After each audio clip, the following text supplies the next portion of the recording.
won't stop. Where the bricks at? I give him that diddy bop. Like take that, take that, take that, take that. I'ma put in work. I'ma do that ASAP. Throw my faith in rap. But they say don't say that, huh? What I'ma turn down for? I feel like Shaq in 9-4. Breaking glass on that black boat. I like Kobe in Toronto, huh? Dropping 81. Yo, I dropped the 88. Ricky Bobby, shake and bake. Sleeping on it, should've stayed awake, huh? Everybody make mistakes like VJs. Trying to say my name is Minio. Say it with me, Minio. Okay, great. 2 forks high, raise the stakes. Risk it all, I take the hate. It's the winning team. Get the Gatorade. My guy good, but he's not safe, nah. They try to shut us down and it ain't gon' slide. Only thing I fear is God and he on my side. That's the confidence I got, cause he got me. That's why I really feel like you can't stop me. That's all you got. Come on with it. That's all you got. You can't stop me. You don't got the power. Shut me down. That's not enough. I'm my biggest problem. You don't got the power. Shut me down. That's not enough. You can't stop me. You're my biggest opponent. You know me, I know you, we know it. Whenever I fail, you always been there to simply remind me I've blown it. You don't see when I'm growing. You don't see where I'm going. You only see in the moment. You know I'm a stage. You never let go it. Don't cease to amaze me, and it drive me crazy. Did you catch every detail that I missed in the songs I'm making? Saying you will never write a verse like Kendrick. Never be the rapper I got from Hendrix. Top 10 alive, you will never be mentioned. Why aim so high, won't survive the trenches. Plus, you a Christian, Andy. They will never listen, Andy. Plus, we a pigment, Andy. You don't got skill, you a gimmick, Andy. Well, if I listen to you and everything you put in my ear, I'll be living like woulda, shoulda, coulda. I'll be paralyzed by fear. Ain't that the truth? If I quit, the only way I lose. I got 2 choices when I do this: make moves or make excuses. If you know who I'm talking about, then you got me. My biggest enemy is me, and even I can't stop me. They try to shut us down and it ain't gon' slide. Only thing I fear is God and he on my side. That's the confidence I got, cause he got me. That's why I really feel like you can't stop me. That's all you got. Come on with it. That's all you got. You can't stop me. You don't got the power. Shut me down. That's not enough. I'm my biggest problem. You don't got the power. Shut me down. That's not enough. You can't stop me. If I cannot stop me, then you'll never stop me. Oh no, can't stop. Oh no, won't stop. I said if I cannot stop me, then you'll never stop me. Oh no, can't stop. Oh no, won't stop. I said if I cannot stop me, then you'll never stop me. Oh no, can't stop. Oh no, won't stop. I said if I cannot stop me, then you'll never stop me. Oh no, you can't stop me. That's all you got. Come on with it. That's all you got. You can't stop me. You don't got the power. Shut me down. That's not enough. I'm my biggest problem. You don't got the power. Shut me down. That's not enough. You can't stop me.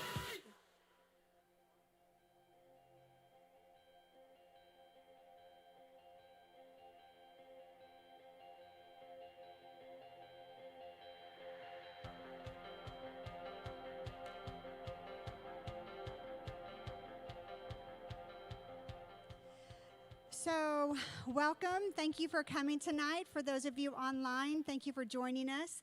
And here at Grace, welcome to our schooling seminar. We're glad you're here. We're glad to be able to give you information and help you. We know these are different times, and so we wanted to be able to reach out into our community and beyond to those of you who aren't here and be able to give you information and help you hopefully make the right decision and give you a little more information on how to do that. So welcome. what I'd like to do is pray, and then we're going to go ahead and give away some prizes and start our night. So let's bow our heads. Father, thank you so much for this evening. Thank you for this time to gather together to be able to learn and grow and have good information on making decisions for our families. Would you bless everyone who is attending online and on site, and would you give wisdom and guidance to our speakers tonight. Thank you so much. We love you. In Jesus' name, amen. Okay, so let's give some prizes away. We're going to give away online, and we're going to give away on site. So if you are on site, we'll be pulling from that jar, and then we'll do an online one. If you win online, we're going to put your name on the prize, and then we'll put it to the side, and you'll be able to come up here and pick that up, being the fact that you live around here. And if you don't, then thank you for joining us. So Miss Evelyn, would you like to help me with the prizes? Let's go ahead and pick from our on-site people. Let me see here. Okay, I'm going to draw. Anthony Gonzalez, you have won. Miss Evelyn, can you give Anthony one of our prizes, please? Now, Mr. Anthony, so everyone knows, we have prizes that are in Spanish and English. So the resources inside will be in Spanish or in English, and you can pick which one you would like. Would you like an English-speaking one or a Spanish one? Okay, there you go. Very good.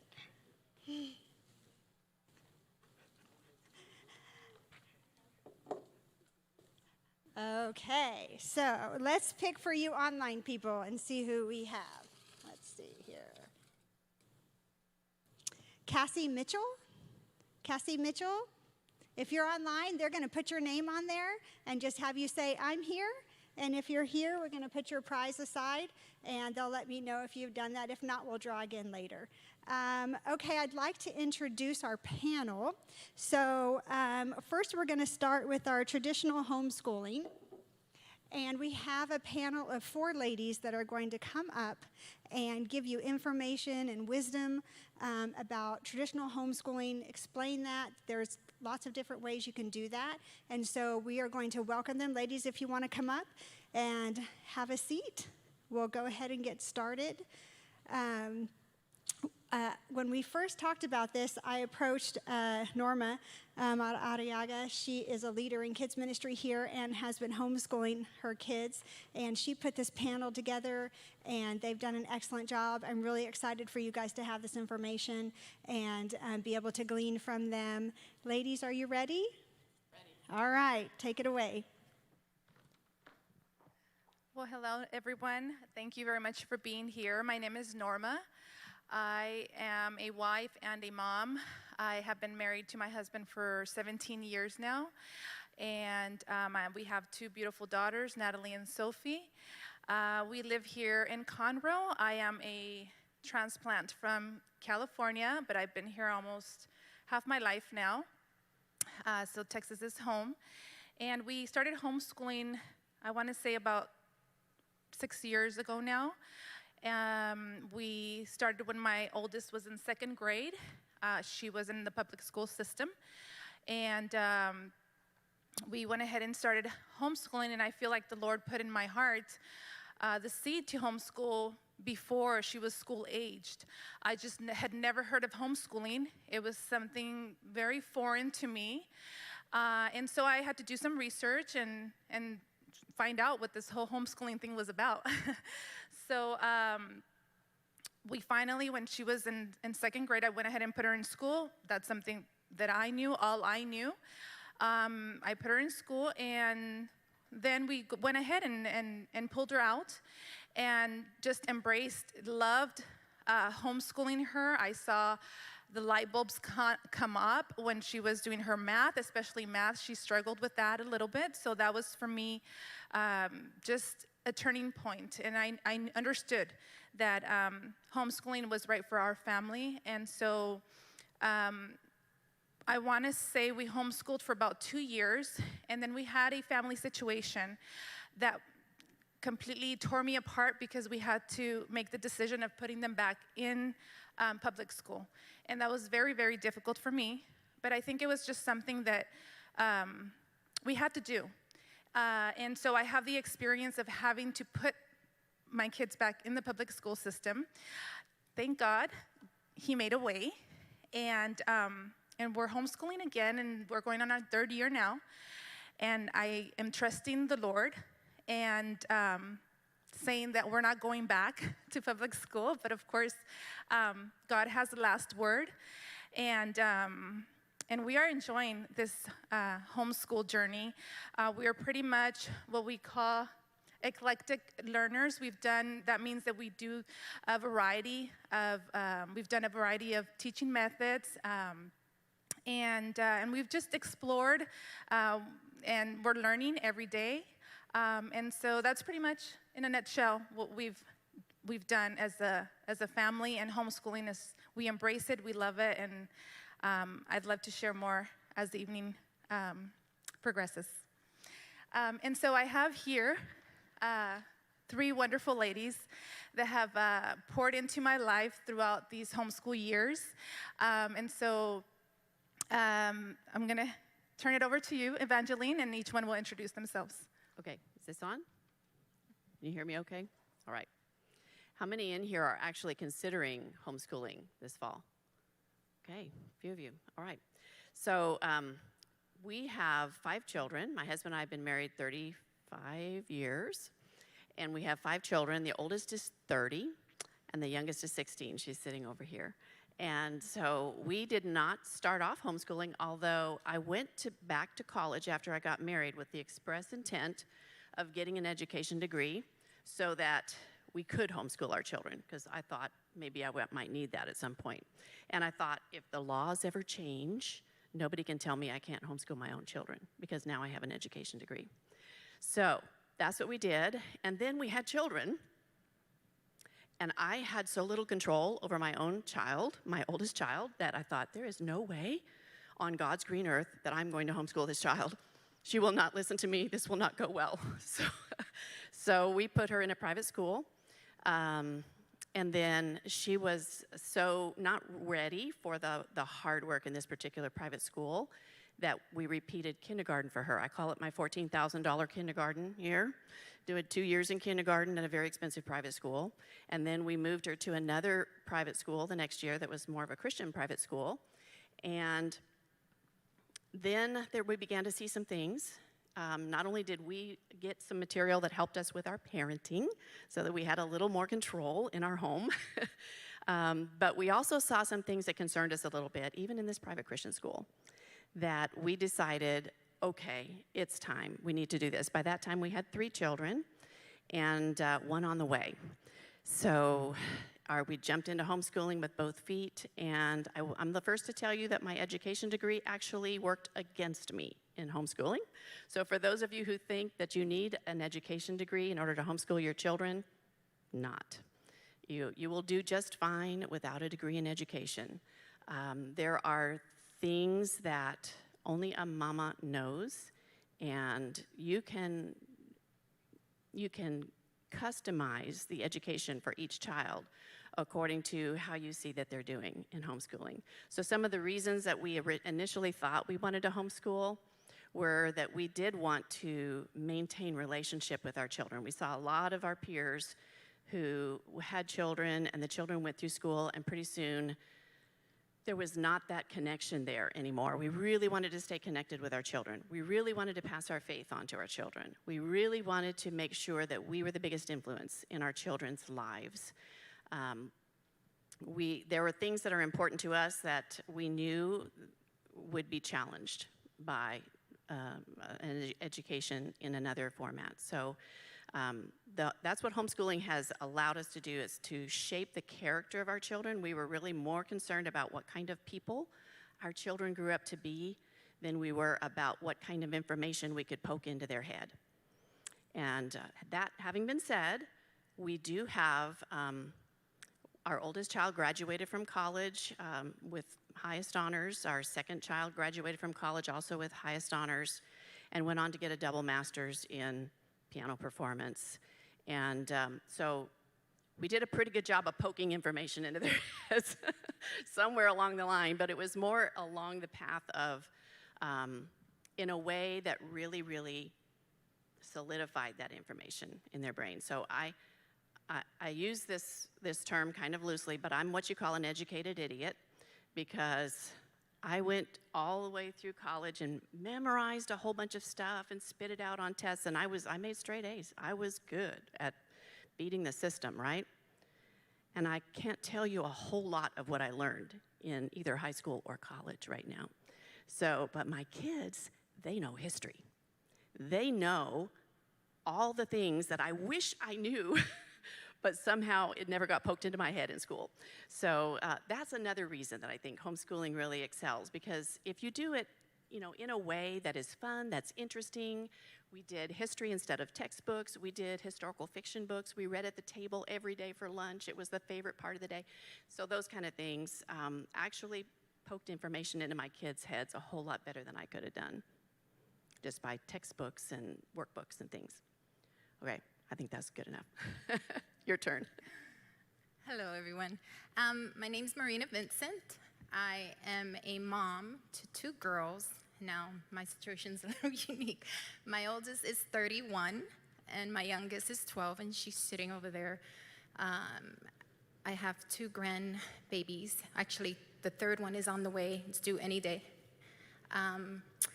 My situation was, we decided when I was pregnant that I was going to homeschool Brooklyn. And we lived in California and we moved to Texas, so we've been here for 11 years now, so Texas is home. I'm originally from the East Coast, if you can't tell. And my husband and I have been married for 15 years. We decided from the beginning that we were going to homeschool just because we lived in California and we had seen some things that we didn't agree with necessary. And the Lord had put it in our hearts from the beginning that that was my calling as a homeschool mom. So we moved to Texas, and when she was 4 years old, I took a job in public school and worked there for a year, and then came home after that and told my husband I definitely was going to homeschool. So we have been, this is our 8th year. So we've done a little bit of everything. So we've done classical, we've done different learning styles that you will have in your packet that you will learn from. But this year, because she's middle school, she wanted to do something different. So we are doing more of a eclectic interest learning. So, which basically means her future job that she wants to do, we've chosen that that's what we're going to be seeking. So, subjects-wise and interest. Let's see, we also have learned a lot. Homeschooling is a sacrifice. It really is a God-given blessing also. There are days that we don't want to do it, and there are days that, yes, we're all head on. But I think the best thing for me, and I think for everyone who's really looking into this, is really on a daily basis, just trust God. He gave us our children. He knows our children. We know our children. And so with God's help and prayer, we definitely could pursue whatever He gives us. Our plans are always second to God's plan. So our homeschooling day is always revolved around prayer. Bible is always the first thing we concentrate on and dedicate our day to the Lord, because without it, we can't continue. As far as, oh man, I don't like speaking in front of people. Anyway, I think it's just pretty much the basics of homeschooling is just pretty much just, I wrote some notes, just research the laws in Texas. Consider the different styles. You know your child. You can select curriculum based on our budgets, because there's budgets for everybody. Develop schedules, but schedules are flexible. And just really just go with the flow and just trust God, it'll work. Because if I could do this, anybody can do this. She is going into her 7th grade, and I wouldn't change a thing. So, pretty much it. My name is Katie Fuller. My husband and Dutch and I have been married 18 years. We have 5 children. Benjamin is 16. He's here with me tonight. We have 3 girls after Ben. They're 14, 12, and 10. And then we have a little guy on the end, Jacob, he's 6. And so we've got a pretty wide range of ages. I say we've been homeschooling for 16 years because when Ben was a baby, I knew that I didn't want him to leave our house. He was just so precious. And so I started trying to research what I could do to teach this little guy so that he could stay with me. And then all the sisters came behind him, and our little homeschool became a big homeschool. And we made our tables bigger. I think we went through 4 tables because we had to keep spreading out. And it's just, I don't have a lot more to say that the mamas haven't already shared up here. Our homeschool is very much driven by God. There's lots of days that I would rather watch YouTube, take a bubble bath, I don't know, than pull out curriculum for 5 kids and sit down at the kitchen table. But then we pray and we set our hearts and we jump off in it. And then I remember what a joy it is. And yes, there are tears, and there will be tears. You need to know that. There will be tears. We just had tears last week because Elmer's glue was not cooperating. And, fractions stink, and they do stink. And, and decimals don't want to divide evenly. And thank goodness that they do math online because I couldn't do that. And that I want you guys to know, too, that this is something you can do. If God is calling you to this, he will equip you, or he will provide for you in a way that will make this work, because this is his plan. These precious children, we've got some here with us tonight, they are ours, but they're not. They're God's children, and they're on loan to us for a really short window. It may seem like a really long window when they're 3. But then when they're 16, like my oldest, and they're getting ready to fledge those wings and jump your nest, you're going to go, oh, where did the time go? And I'm so thankful because I didn't want to homeschool, but I listened to God, and I was quiet and obedient to him, and he was faithful, and he provided, and now we have sweet memories.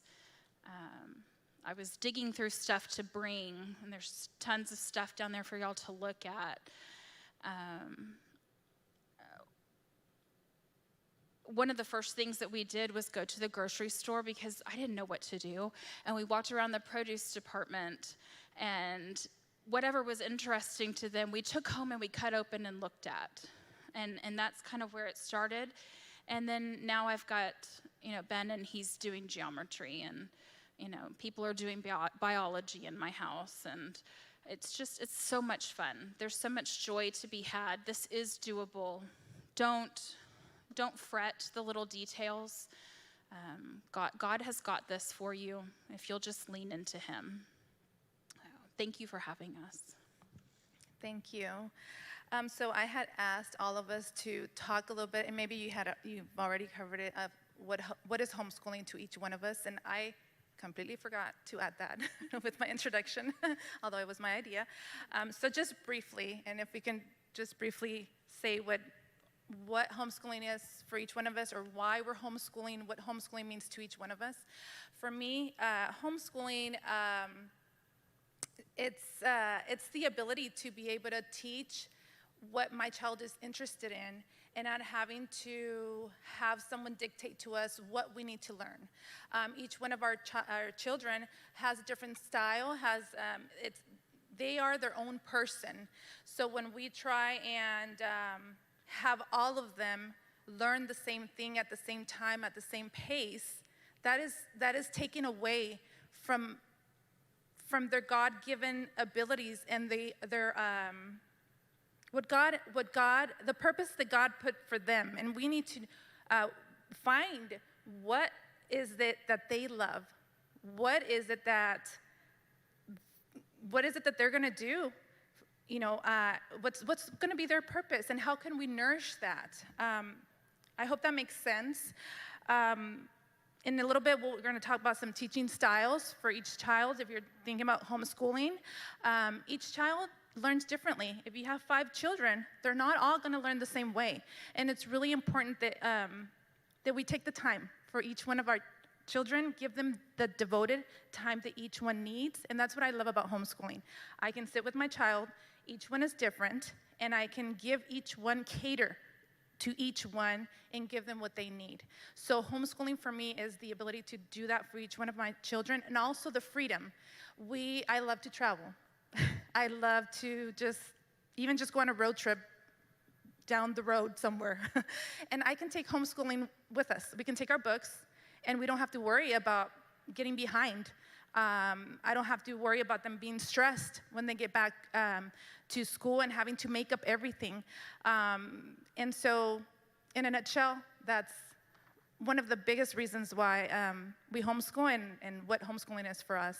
So, if you want to, I know that if you already covered it, you're good. If you want to add something, feel free. Okay, so for me, it's just complete educational freedom. I get to choose exactly how to teach, exactly what to teach, and I also get to choose not to teach certain things if I choose not to. Okay, and in the school system, whether it's a public or a private school, there are philosophies being taught, whether you like it or not. There are certain philosophies being taught. There are certain agendas that are being taught in those curriculums. And you can try to undo some of that if your child is in a school situation, and you can have conversations around them, and we should, and we do have conversations around those, even as a homeschool family. However, the preponderance of the time that your child spends around people who believe a certain way will tend to sway them to believe that way, unfortunately, which is one reason I'm not in a big hurry to send my last couple kids to college, frankly, if you know what I mean. There are certain things that are being taught in universities today that I don't think are healthy things. And I do believe that the university system is going to be reformed soon, and I think it's going to be a great place for learning, true learning and education. However, at the moment, it is not. So in most cases, I think my kids can learn better on their own, the things that they need to learn right now. So that's homeschooling to me, is just true freedom and true ability to be the biggest influence in my children's life. Yes, for me, there's a lot of reasons, but I think the major reason was to give her a biblical worldview perspective, to be able to build her character and just her faith, build her foundation of faith in God, because I know she wouldn't get that anywhere else.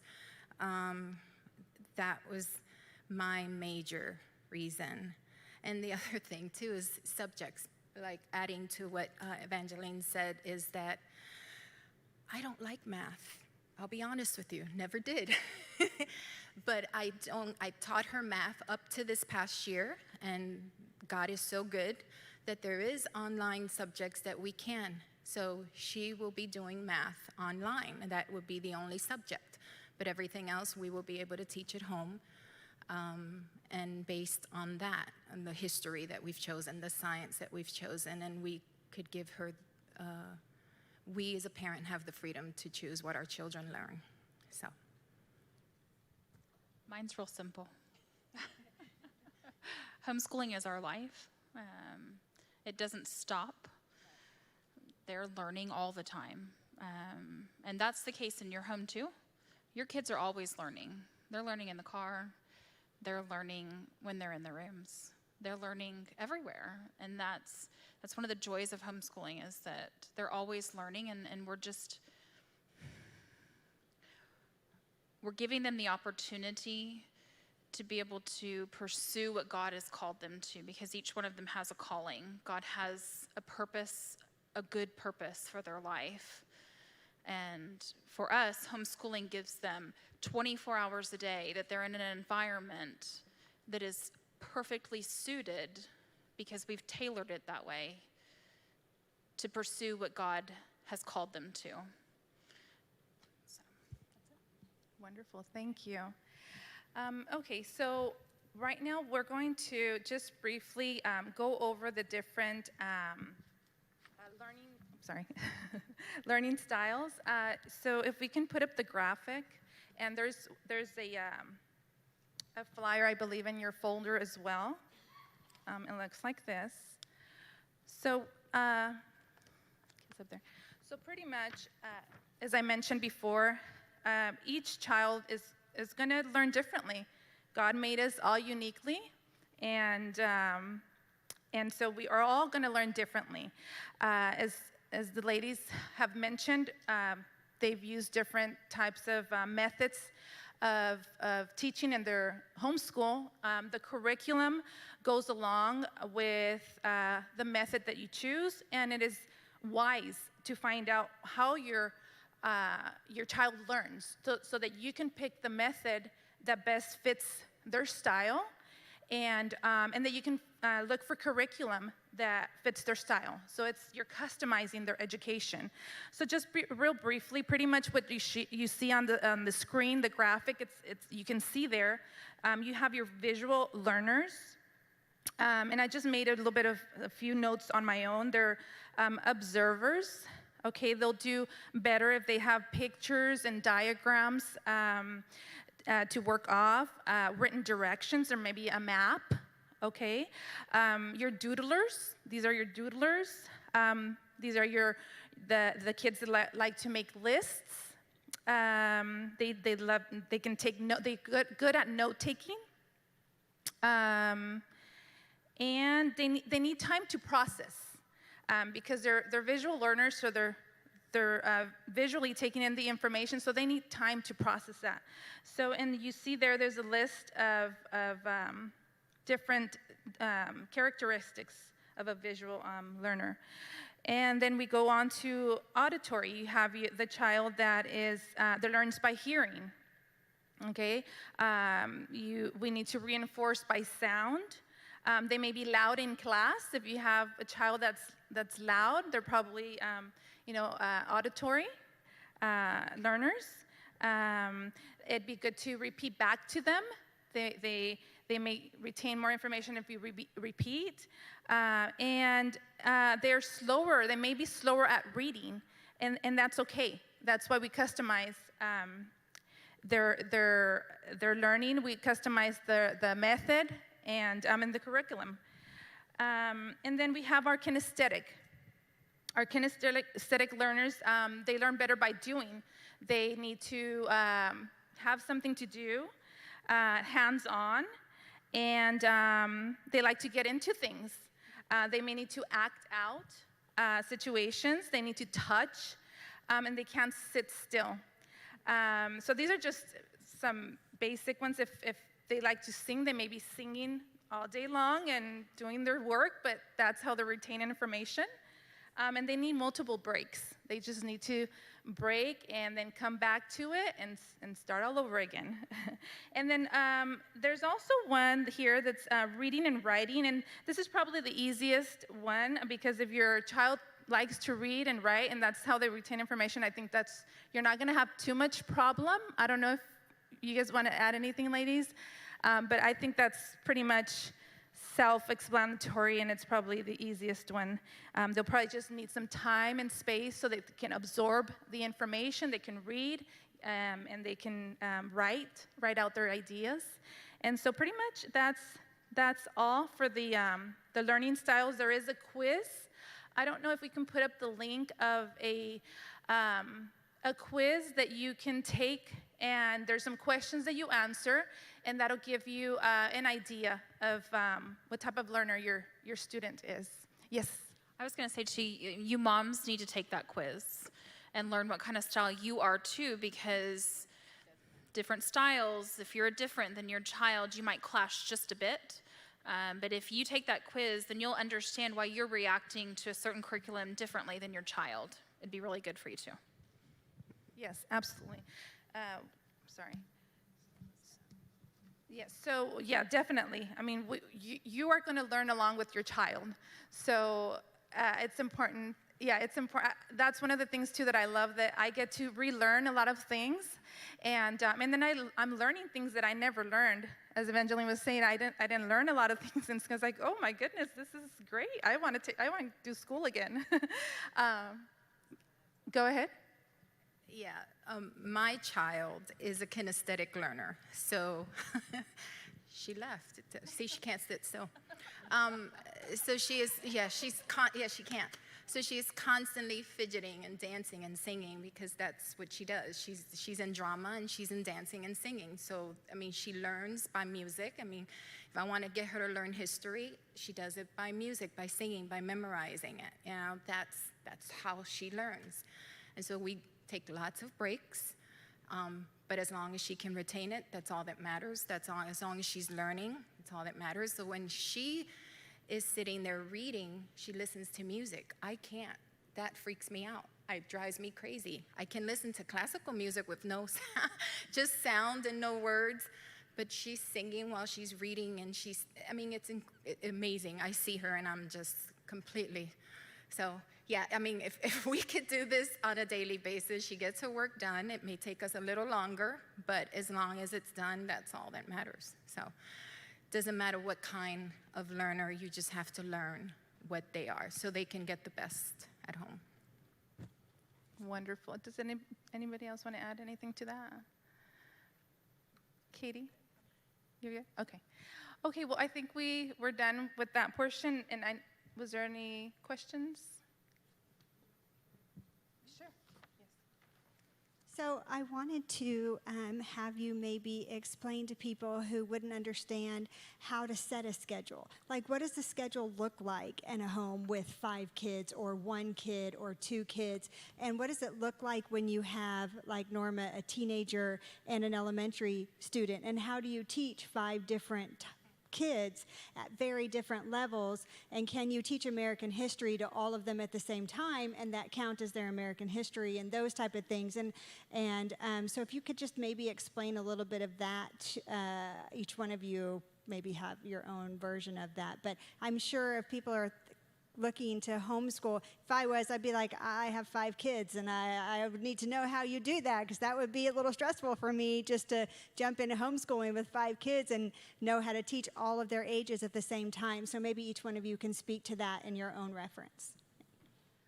Does anybody want to start? Please, go ahead. Sure. Okay. So I do have 5 kids. However, I did not get them all at once, thankfully. So each time we would plug one more in. If you are starting new and you are bringing 5 kids in, it's doable. It's very doable. We do a lot of stuff together. History, we do together. All 6 of us are at the dining room table doing history together.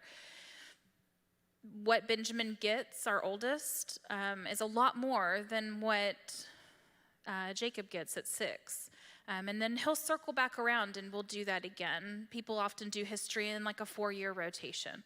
And so what they don't get the first time, you circle back around and they'll get it on the next sweep. They do math independently. We used to do a math curriculum that was all textbook and notebooks, and I had to grade 4 levels of math, and it was a nightmare, and it would take half the day. And we stopped doing that. Thankfully, somebody went, Katie, you can do this online, and they grade it for you. And I was like, mind blown. And that changed our homeschool. I called everybody. I said, this is amazing. Did you know that yes, Katie, they've had that curriculum for 5 years. And so we do that. And now all my big kids, all 4 big kids, they do online, and they have their own computer now. But we used to rotate. This is a new thing. This semester, we all have computers. Last semester, our youngest rolled the dice after breakfast and decided who got to have the first computer. And, little brother loves having that power. But now they all go off and they do their math independently. They do their science independently, not because we couldn't do that as a family. We have. but because they all enjoy different aspects of science. Our oldest is a history buff, and so he focuses more on the history of science, gets a lot of science information from that, but focuses on the history. Right below him, our oldest daughter, she loves science experiments and the nitty-gritty of science, so she's, elbow deep in a textbook. And the two girls, they love nature, and so they pour into more of a nature study kind of science. And then it rotates. And as far as schedules go, it changes. Ben's working 2 days a week, so that kind of has thrown a weirdness into our schedule this year that we're having to figure out. But every 6 weeks, we probably adjust and see what is different. But we are able to, as a family of 5, we get up and we are usually started school between 8 and 9, and then we're done by lunchtime. So, and they've done everything. We do everything every day of the week, except for Ben. He takes Fridays to work. So it's very doable. It doesn't seem like it is, and I can give the nitty-gritties on schedules and what they kind of look like if you want to ask me later at the table over there. I think I wrote it down. But it's looked different every year, and some years we've had very tired children, and so I let them sleep until 10, and then we didn't finish until 2, and I think your schedule needs to be flexible. That's one of the joys of homeschooling. You're not bound to somebody else's schedule, so you make it work for you. There's lots of times that we only did school Tuesday, Wednesday, Thursday, and we took Mondays and went to the library, and Fridays we went down to the museum, and they were still learning, but it looked different than my friend's schedule where they did school every day 8 to 4. So it's really up to you. Well, for me, being that I just have the one, I do have a schedule that I printed out. We usually try to start between 8:30. By 1:30, we're done. We take the lunchtime, and we kind of to dragged out lunch. But usually, if we start on time, if she gets work done by 8:30, by 1 o'clock, we are done with everything, and that's in having lunch in there too. I have a schedule, and it doesn't necessarily go that way all the time. There's times I let her sleep in. This past, with all this craziness of COVID, she's been sleeping in a lot longer. We homeschool all year round, and what that pretty much looks like for us is if I start this year, she'll start in August 17th, her new grade. We'll do the 8-9 months, the 180 days it's required, and then we'll take a little bit of break there, and then we'll start again. But we take a lot of breaks during the year. We don't follow the normal public school vacation. We do take Thanksgiving, we do take Christmas time, but when we need a break, we'll just take a break, and then we'll just continue for from there. And that's why for us, year-round homeschooling works, because it's so hot in Texas in the summer. We tend to homeschool a lot in the summer and take a lot of breaks in the fall, in the winter. So it gives us a little bit more freedom. So. Us too. We do 6 weeks off at Christmas because, people have to wrap presents and things, so.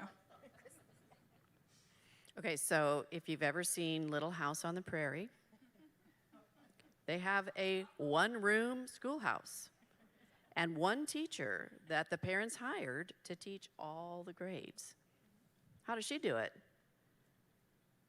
She sets everybody spinning, so the little elementary kids over here are working on math drills while she's teaching the middle school age kids their next math concept, and the older kids are working through some things in their math book, and then she'll switch and she'll put her attention on another group of kids, maybe same subject, but just a different group of kids that the teacher puts their attention on.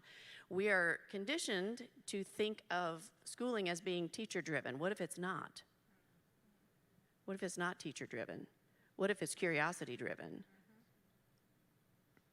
What if you don't ever really learn something unless you're curious about it? and somebody just sets you on that path of, hey, let's explore this. Let's see if you can do this. Let's see how fast you can get through this. Or what do you think about that? What would you use this concept in everyday life, you know? And so I just challenge you to think a little differently about it. It's totally just spinning plates, and moms do that all day, every day, right? It's it's just spinning plates. It's let's get this one spinning, then let's get this one spinning, and let's get this one spinning, and then we go back around and we check on the ones that are supposed to be spinning and they fell, and they stayed too long in the bathroom or whatever, you know. And we used to have a schedule, so we would get up at 6:30 in the morning, and we had eventually 5 children, and they all needed to practice piano, so the piano was going from 6:30 until whenever the piano practice was finished in the day, and they'd trade off on that. We had one computer for a long time, so if anything had to be done on the computer, then we would have to have a schedule written so that they could take turns on those different things, right? And did we always stick to it? No, of course we didn't. That's kind of boring. But it was at least a structure that we could work within. And sometimes everything got pushed aside because there were some character issues that were actually more important than the education that day. And that's all we accomplished in that day. And I can look at you and say, I have some beautiful grown children who I poured into. My oldest daughter is homeschooling her children. And I'm very, very thrilled that the time and attention that I put on my children for their character sometimes took precedence over their education. And you can learn anything if you have self-control, if you have curiosity. You know, if I miss something in a homeschool, they can learn it on their own later, as long as they have self-control, discipline, curiosity, those types of skills. And that was my thing. So yes, we had a schedule. Every 30 minutes they were supposed to be doing something. Some things took an hour. Big brother might play math drills with little brother for a half an hour, right? So if you get one right, you get an Army man. If I get one right, I get an Army man, and we battle it out at the end. So that may be what math looks like for, you know, a 4-year-old or a 5-year-old. But Big Brother did that. I didn't have to sit and do that because I'm working with this child over here. And it's fun. It's like a puzzle piece. You put it all together and you make it work. Okay, for us, I have two children, and they're very different. I have one that's very independent, and she can sit, and if we start at 8 o'clock, we can be done in 3 hours. We really can be done, and she stays on track, and it's wonderful. Then I have my oldest that is, she's a little bit more passionate about everything, and so she likes to take her time. If she's studying a subject that she loves, she really likes to pour herself into that and just and get everything out of it. I mean, she goes above and beyond. So it looks very different for each one of my kids. Because I did go to public school, I like to think that we're going to do school in the morning time, and say, you know, start at 8 or 9 and be done by about 2 o'clock in the afternoon, 3 o'clock, and that would be just beautiful. But I also have my oldest, she likes to sleep in. And so we have that opportunity and we have that freedom to say, sometimes I'll say, you know what, I'll let her sleep. And she can work, from 1 p.m. to 5 or 6, and that works for her. And if that's how she's going to retain the information, she's going to learn, and she's going to, love what she's learning, then I have no problem with that. My little one, she can be done. She starts at 8 o'clock, and she's like, I want to go do other stuff, so I'm getting this out of the way. And she can stick to a strict schedule. And so that as far as our scheduling goes, I want to say that we have one, but if I'm honest, we really don't. I just kind of go with the flow. I think I would be considered a fun mom in that sense because, and I don't know, maybe some of you will not approve, and it's okay. But if one day I feel like we need to go to the park and learn about the ducks and feed them and just have a day at the park and learn about the trees out there, I don't know, I'm okay with that. They're going to learn something. So I try to make a learning lesson out of whatever we're facing in the moment. If we're baking something and we just feel like baking, they're going to learn measurements. They're going to learn how to turn on the oven and bake. So that's, as far as scheduling goes, that's pretty much what we do in a nutshell, pretty much. The next thing, if you can address, is what we talked about the other night, like the deschooling. If they're really going to jump into homeschooling, what that looks like. I know you hit on the 180 days, but I'm not sure does that apply? Like, if people have questions, like, do we have to homeschool for? Where's the line between homeschooling and public school, and what does the website say as far as unenrolling and things like that? Maybe hit on some of those things and talk about the deschooling part, where when we talked the other night, and I was like, well, this is all I know is we have to do it this way, and to help the parents understand how to sort of deschool and then teach the kids, like you've talked about, from their perspective, and how you can go to the park and learn about science, and it doesn't have to be at a desk and those kind of things. So maybe the deschooling, maybe some of the rules and how Texas operates if you're watching from Texas as a homeschool state. Yeah. Okay, now as far as deschooling, when I first started to homeschool, I was encouraged by, and I can't remember exactly who it was, to deschool. And what that means is that you take a break from school. You let your kids, depending on how much time you've got and how much time you want to deschool your kids, you don't do any school for, I think I didn't do school for 6 months with mine. I know some people take 3 months, some people take even a year. So really it just depends on your child. And the reason why we deschool is because our children, when they're in the public school system, they are taught to do certain things at a certain time, and it's gonna sound awful, but it's like they're being programmed. So they are doing certain things at a certain time, and their brain is used to that. So when we start homeschooling, hopefully you're not gonna wanna do school at home the way they were doing school, in a classroom with one teacher and 30 other classmates. So that's pretty much as far as deschooling. I think it's important. And then you establish what's going to work for your family, and then you work around them.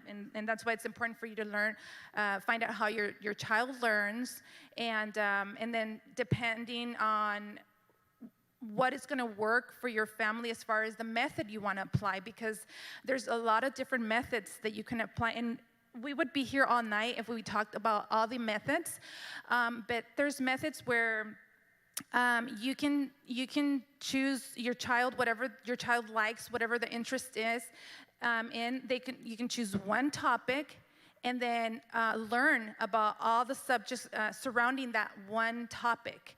And so, like I said, we can go more into detail, and I'll let if anybody wants to add more onto this, if you deschooled your own experience, anybody wants to add onto that.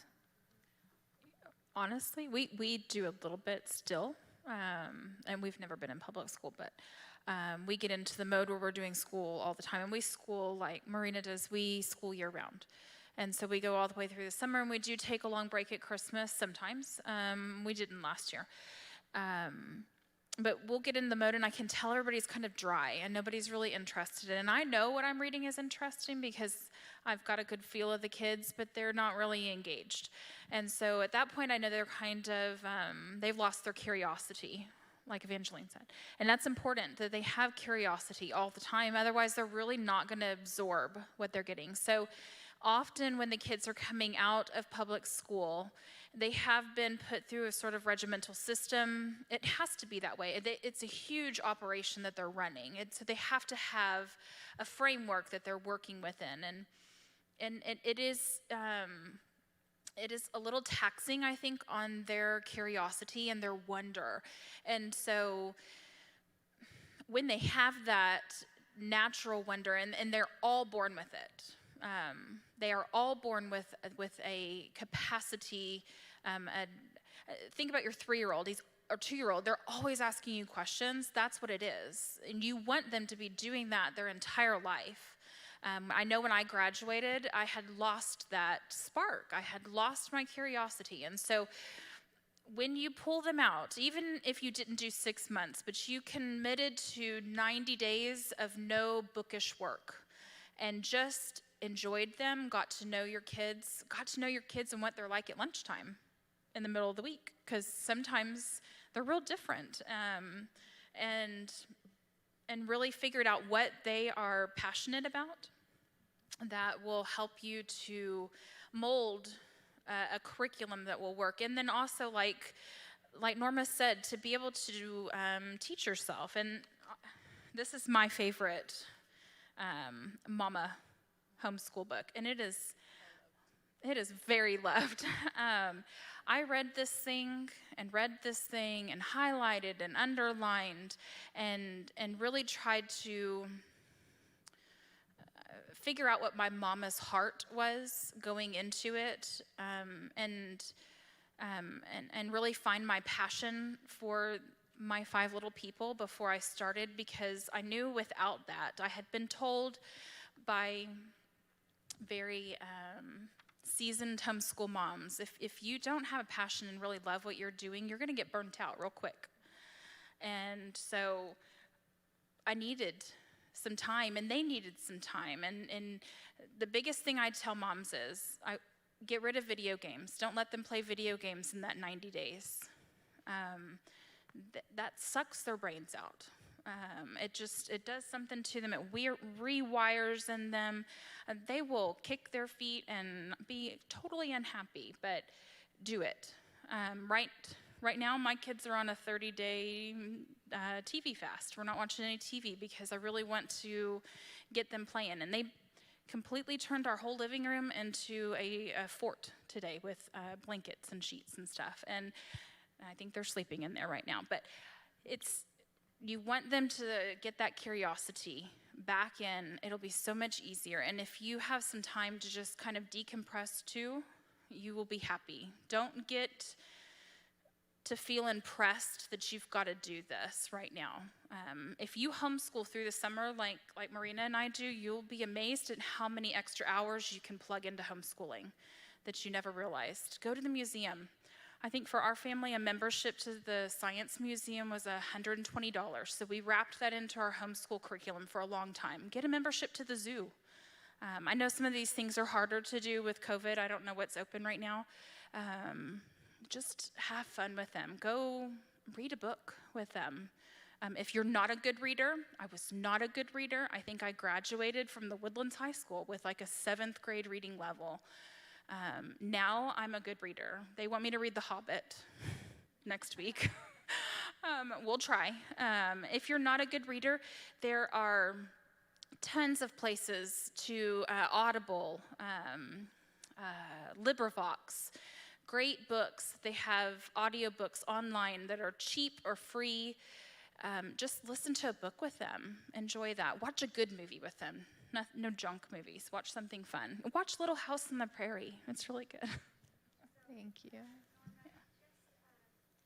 Real quick before we go to our break, will you just speak to people who might be considering the traditional homeschooling route? And because I know as far as public school goes, I'm like, ooh, August is coming, the date that's coming. And so can you speak to, hey, you don't have to be ready right by this because it's your schedule. And so maybe just give people who might be considering the traditional homeschooling route how they can prep and what time you can take. And again, one thing that stood out was the 180 days. Is that a homeschooling thing that you have to do, and how those things might apply to the people, how they would get started and track maybe some of that stuff?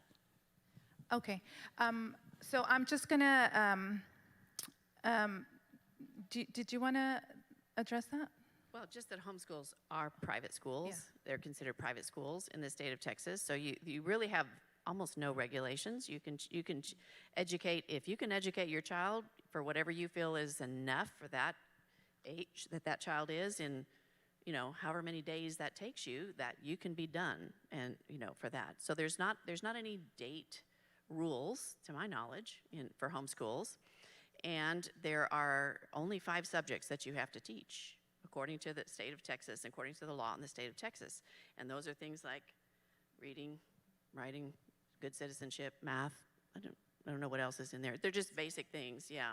So you can expand on that as much as you want. Obviously, most parents are going to want to have, they're going to want their children to have something equivalent to what someone in a private or a public school, a different private or public school would have, so that when a college looks at their transcript, which you can create yourself, I did it. I got 3 of my children into college, creating my own transcript, okay? They never questioned it. So it can look like whatever you want. Just know, what is your goal for that child? If that child's college bound, you are going to want to include some subjects that the colleges are looking for, right? But there's no real rules on you in terms of being a homeschooler. You really have a lot of freedom in this state. It's a gorgeous thing. Right, and there is I know that there's going to be there's resources in your folder, but there's it's really important that you go to HSLDA. That is a legal website where it tells you what you need to know as a parent, because like Evangeline said, homeschooling is considered a private school, and it's up to you. You're the teacher, you're the parent, you're the principal, you're everything. And so you have to make sure that you cover yourself. If you're gonna withdraw your child from school, your district may require something. Usually, as far as I know, what I had to do is send a written letter, and that's it. If you've never had your child in public school, as far as my understanding goes, you don't have to tell anybody anything. We are in a Texas is a wonderful place to homeschool, and we don't have that, too many restrictions. And so as far as, having to start your homeschool, I know a lot of you are stressed, maybe, hopefully not, but if you're stressed about thinking that you have to start school now, if you're going to consider homeschooling, you can start whenever you want. This is your school. These are your kids, and you can deschool your kids for whatever amount of time you want and start your school when you're ready, when your children are ready, when you find out how they learn. Maybe you need to spend some time with your children and ask them what they're passionate about. Maybe I'm sure you probably already know, but get a little bit more in depth to find out what they're interested in, what they love, what they want to study, and then find a method. Do all this stuff that you need to do so that you set him up for success. So as far as starting school, you don't have to start school when the public school system is telling you to start. Now, if you're going to do distance learning, that's a whole other topic that's going to be covered, and you do have to adhere to rules and all of that. But as far as homeschooling goes, you don't. Did I answer the question? Okay. Can I add something too? Yes, you may. HSLDA is not just a thing that you can go and look at. You can actually join them. And so if you're concerned about being covered legally within your homeschool, you can go and join, and I think it's $120 a year. They do put a discount on at some point, and then for military as well. And they will cover you. And so if somebody comes and knocks on the door, if you have a neighbor who says, I don't think that they ought to be playing outside right now, and they call the sheriff's department department's probably not going to come, but it has happened. And they will provide a lawyer, and you even get a little ID, which is really nice, because we have been places where they didn't believe that we were a school, although now that we've got 5 kids, when I walk anywhere, they think that we're a school. So, but they do give you IDs, and I think you get a discount at Office Depot, and you get discounts for other things, and so that is a really good resource. They do have a map too, so should you move, or if you have friends and family across the country and they're curious, there's a map, and it's color-coded, red, orange, green, I think maybe 4 colors, depending on the restrictions. Texas, if green's good, Texas is green. It is a beautiful thing. It is lovely. We have there have been families who have fought for the right for us to do this, and praise God for them.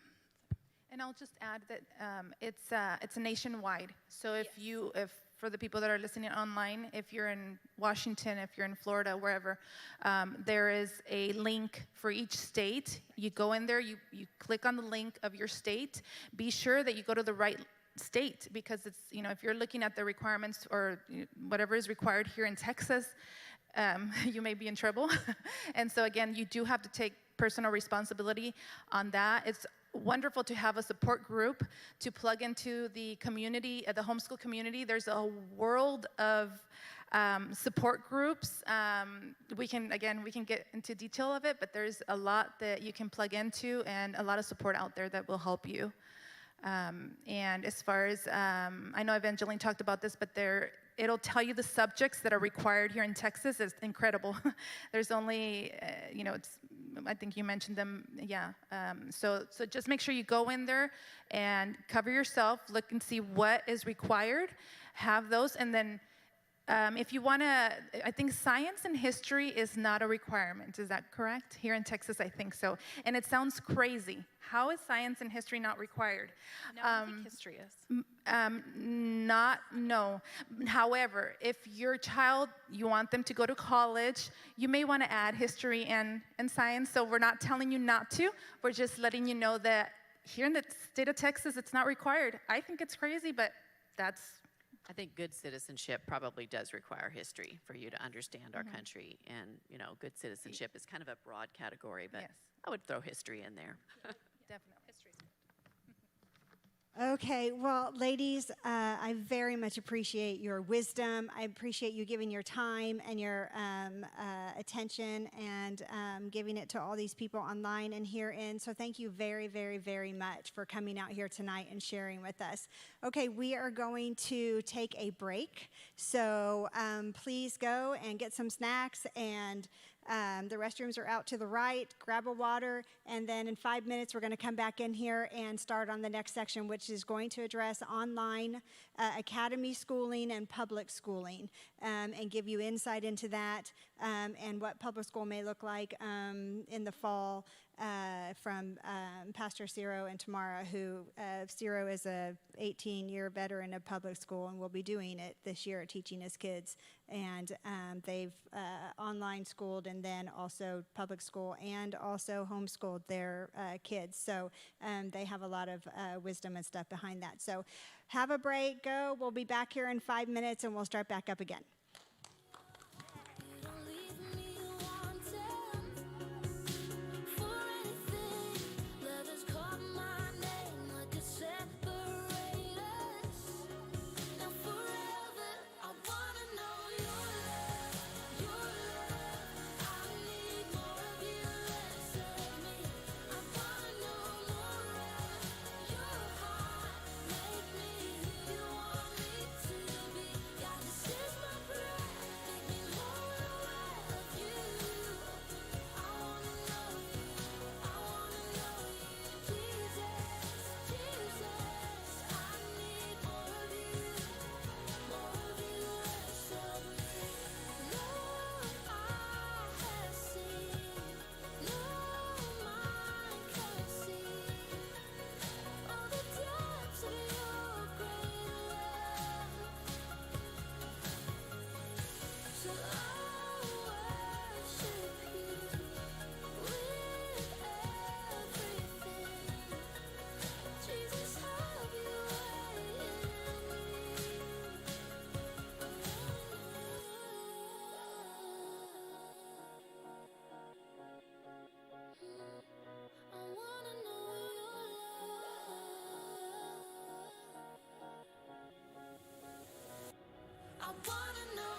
like a ring of solid gold, like a vow that is tested, like a covenant of old. Your love is enduring through the winter rain and beyond the horizon, with mercy for today. Faithful you have been, and faithful you will be. You pledge yourself to me, and it's why I sing. Your praise will ever be on my lips, ever be on my lips. Your praise will ever be on my lips, ever be on my lips.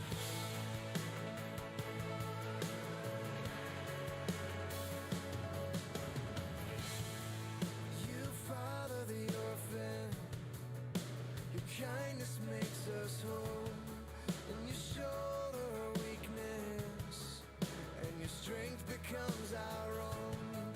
Now you're making me like you, clothing me in white, bringing beauty from ashes. For you will have your bride, free of all her guilt, rid of all her shame, and known by her true name. And it's why I sing. Your praise will ever be on my lips, ever be on my lips. Your praise will ever be on my lips, ever be on my lips. Your praise will ever be on my lips, ever be on my lips. Your praise will ever be on my lips, ever be on my lips. You will be praised, you will be praised. With angels and saints we sing, worthy are you, Lord. You will be praised, you will be praised. With angels and saints we sing, worthy are you, Lord.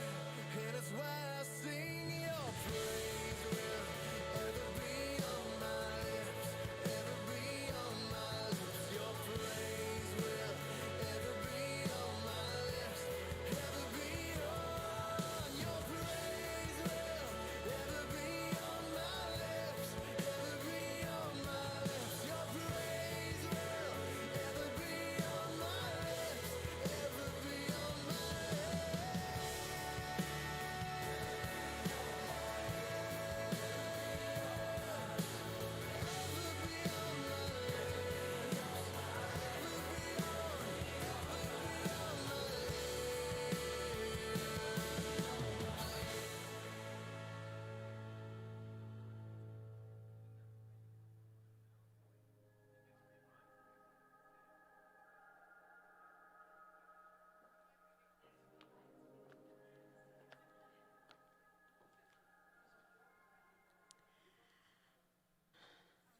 Okay, so we're going to go ahead and get started. We're going to start this time by giving away some prizes, so yay. We're going to give away 2 online and 2 in the building. So we will do online first, so let's pick one from there. This one. Okay, Beatrice Torres. Beatrice Torres is online, so if you want to go ahead and see if Beatrice is online, we'll save that one, and then we'll do another one for online. Let's see. Carolina Thompson. Carolina Thompson for online. So Beatrice Torres and Carolina Thompson, if you are watching, you can say, I'm here, and we will put your prize aside for you and put your name on that, and then you can come collect it up here at Grace. Okay, now we're going to do in the building. You want to take Carolina's home? Yeah, good, okay. Okay, Celia. Celia, yay! All right, just put those down right there. Would you like a gift that has English or Spanish resources? Spanish. Can you go give her a gift for Spanish, please? Thank you. Okay, I'm going to do one more for on-site in here, and then we will do our next session. So let's see here. Hector Carbajal, are you in here? There you are. Okay, Miss Brenda, will you please give Hector, would you like an English resource or a Spanish resource? Spanish, there you go. Thank you. Well, we are very excited that you're all here. We're very excited for you watching online. That was an amazing session. I think we got a lot of great information. Thank you again, ladies. And they will be up here for the Q&A at the end, and they'll be up after that if you have any other questions. Of course, the resource tables have a ton of information. They'll be over there. You can ask them about those, and there's also resources over here. So now I would like to introduce Pastor Ciro and Tamara Garcia, if you guys would want to come up. Pastor Ciro is going to start this session. He's going to talk about the online education and also about public school. As I said earlier, Pastor Ciro has been teaching in the public school system for 18 years, so he has a really good feel on that, and he'll be teaching this year around as well, and I know that he has some good information on that. So take it away. All right, thank you. Man, my flip-flops are so loud. Hello, testing. All right, good, wonderful. All right, my name is Ciro Garcia. Basically, just want to introduce myself. Been in the education system for about 18 years. I acquired a master's degree in special ed with a bilingual endorsement. Have my undergraduate degree from Wayland Baptist University with a double major in English and art and a minor in religion. And I'm here at Grace Woodlands, and we enjoy it. This is our home. And my wife and I, we just enjoy being pastors here at the church. It's our home. But anyway, I wanted to share with you one of the things that I want to look at, and I have to open up my cell phone to look at my agenda real quick, is talk about the background of the COVID situation from March of 2020 to May of 2020 and what happened. Okay, basically, when we closed all the schools and everything like that, all the students from elementary and all the way to high school pretty much learned all the content area that needed to be learned. And so therefore what happened is that spring break came, and either they decided to close school either before spring break or after spring break or during spring break, because every school district is different when it comes to spring break, okay?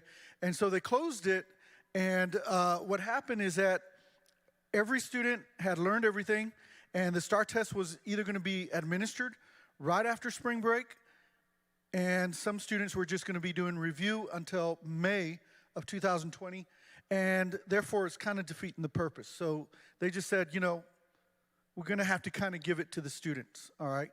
So we had to take the third quarter grade, and we had to pass it on to the fourth quarter grade and give them the score that they had gotten in the third quarter grade, and it had to be a higher score. It was no fault to the children. It was no fault to the teachers or the school systems. It just happened. It hit us. And so that's what happened. But this year, being that this is a new school year, an academic school year, 2020 to 2021, we're looking at a whole different ballgame. Now we're getting to the nitty-gritty. Now we're getting to the serious part. This is where attendance is going to count. This is where participation is going to count. This is where it's going to count that those of our students that are going to the public school systems, we're talking about Conroe, Klein, Spring, Tomball, Humble, Aldine, and whatever other school districts in the area. And the students need to have, at least in my eyes, a Chromebook. If they can have a Chromebook to have at home, that'd be a great thing, because once they open up their Chromebook, it goes straight to the school's website, okay? And it's automatic, and it's in their form. I wanted to share some information about my three sons. My wife and I have three sons. Our oldest son graduated from a brick and mortar high school through Cy-Fair Independent School District. And he went to college at the University of Houston. He's now serving as a second lieutenant in the United States Army National Guard. And he's also in the COVID crisis down in the south part of Houston, having to set up stations for COVID and doing all those checks and things like that. My second son went to a online homeschool program, which was K12.com, and he finished through responsiveed.org, through a school called iSchool Virtual Academy. And he got his high school diploma, and now he's getting ready for going to college. I'm also kind of taking your recommendation on that possibility. Maybe we might want to wait, a little bit. So I like that idea. Then our youngest son, he is going to go to a regular traditional homeschooling program that a friend of ours is helping us with at this moment, and she's kind of guiding us through it, and he's going to actually get to finish through a traditional homeschooling program. And just so that many of you that might not know what a homeschooling program is entailed, I don't want to share too much, but there is a Texas Education Agency law that does protect homeschooling in a traditional homeschool setting. I think it's a great program. I wish my wife was actually the one that was working, and I could stay home and do the traditional homeschooling. No, she's looking at me with a mean look now. But anyway, not really. I wish it was kind of the other way around. Me go to work, and she can stay home and teach the kids, That'd be a great thing. But it's a good program. I like homeschooling. I think it's a good way of our children to learn in a different way, getting that diverse manner of learning and not have to go to a school where it's just straightforward. But anyway, I want to go back to the public school setting, just the academic year. Just so that you know, we have calendars that are out here. Those people that might be going to a public school setting, district level, we have calendars out here, spring, ISD, in English and in Spanish. We also have calendars for the school year for Klein, and we also have it for Conroe, and we also have it for Tomball, okay? If you're from the Humble area, we don't have that academic calendar, okay? But we do have those calendars out there if you are considering going to a public school setting. We just wanted to make copies for you if you're going into that setting, okay? The next thing that I wanted to look at is basically if you're going to an academic public school setting district-wide, adhere to all of the emails and updates that are at the district level and also the campus your child might be going to. It's important to always look out for those on a daily basis because the updates and the news do change regularly, okay? And when I said that every district in this area and also in the Houston area are starting online, it's not a joke. It's actually starting online, and it will go up till September the 8th, okay? Supposedly, we're supposed to go back into the buildings by the 8th of September, okay? The next thing is make your district and campus websites very, very your best friend, okay? Because the reason why is because you want to know those updates, all right? And also, you want to be able to go in there and look at the parent information. Johnny, if you can show me one of the websites, whether it's Spring or Klein, it doesn't matter which one. If we can look at one of those websites.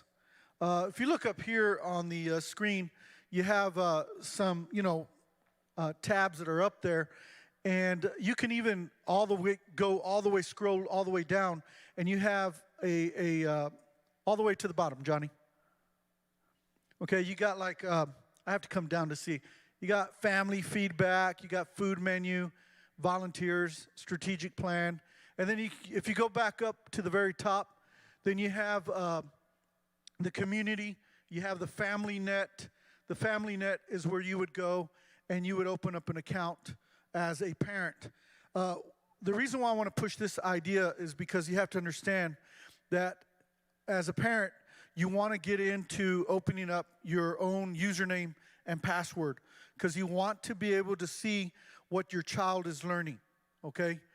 You're going to be able to go into the account that they have to do their schooling and do their assignments. You can also see their grades. You can also see their attendance, okay? If you get a phone call from the school saying your child is absent from our school, then you can actually vouch for the idea that, well, I dropped my child off at school, or the bus picked him up, or you can go home, or if you can, but you can call the school and find out what's the deal. The child might be skipping, who knows? Those are little details that we shouldn't have to worry about, but if you have a username password to go into that area to be able to see what, that your child is participating and engaged in school daily, is not tardy, is not absent, but is always present in the classroom, then that becomes your best friend, and you know that your child is in school and doing everything that they need to do. And also you get messages from the teacher. That's another thing I want to encourage parents to do is to get an email. If you don't have an email, the best thing that you can have right now is an email. Because one of the things that teachers like to do is, it's not that they don't like to call you. They like to call you, but they don't like to do it during the time of class. They would rather send you an email while the students are working on their assignments. And we're not there in the classroom calling the parents wanting to humiliate the student, okay? Even though that might be in the heart of some teachers, they might be out there and saying, well, I'm going to embarrass this child because they embarrassed me, okay? We're not out for that. But I think an email helps a great deal because a teacher would like to send you a quick email, let you know how your child's doing or they were misbehaving at the time. And the parent, if they have their email on their cell phone, can actually see that email at a break time, a lunch time, and even can respond, okay? The next one is the lunch program. As you saw on the website, it showed the lunch and the meals. The lunch program, as you know, during this time of the schools, the institutes being closed, they are going to do it differently according to each district. Some districts or some schools are going to only operate for curbside or delivery either Tuesdays and Thursdays. Some might do it Monday and Wednesdays. It just depends, okay? There's free lunch, of course, for those that qualify for low economic status, okay? For free lunch, and that also includes breakfast, okay? If you're considered wealthy and you can't get free lunch, you'll have to pay. That's just one of the things that's given on that scale, okay? But it is there. They're still going to serve that throughout the school year, so your child doesn't have to suffer not getting a breakfast or a lunch, okay? They'll also do delivery where they'll probably take it to your home at a particular stop because there might be a great number of students from that area that attend a particular school in that area, and the child will have to go there and pick up their lunch and their breakfast. The other thing is registering for a student Chromebook. A Chromebook would cost about and a Chromebook, I should explain because my wife says some people might not know what a Chromebook is. A Chromebook is a laptop. It's a computer, okay? And it normally costs about $35 just to register for that. And the child has to take very good care of it. Of course, if something's damaged on it, you can always take it back to school and they'll fix it for you, okay? Some schools charge a little less. Some might charge a little bit more. I would say at the maximum, maybe $45, okay? And it's used throughout the whole year. Some students at the Klein District at this moment are having to take their Chromebooks to the school just to get them updated at this moment as we are speaking now, okay? And the other thing is, that's pretty much it. Just watch for district and campus emails and website updates every day.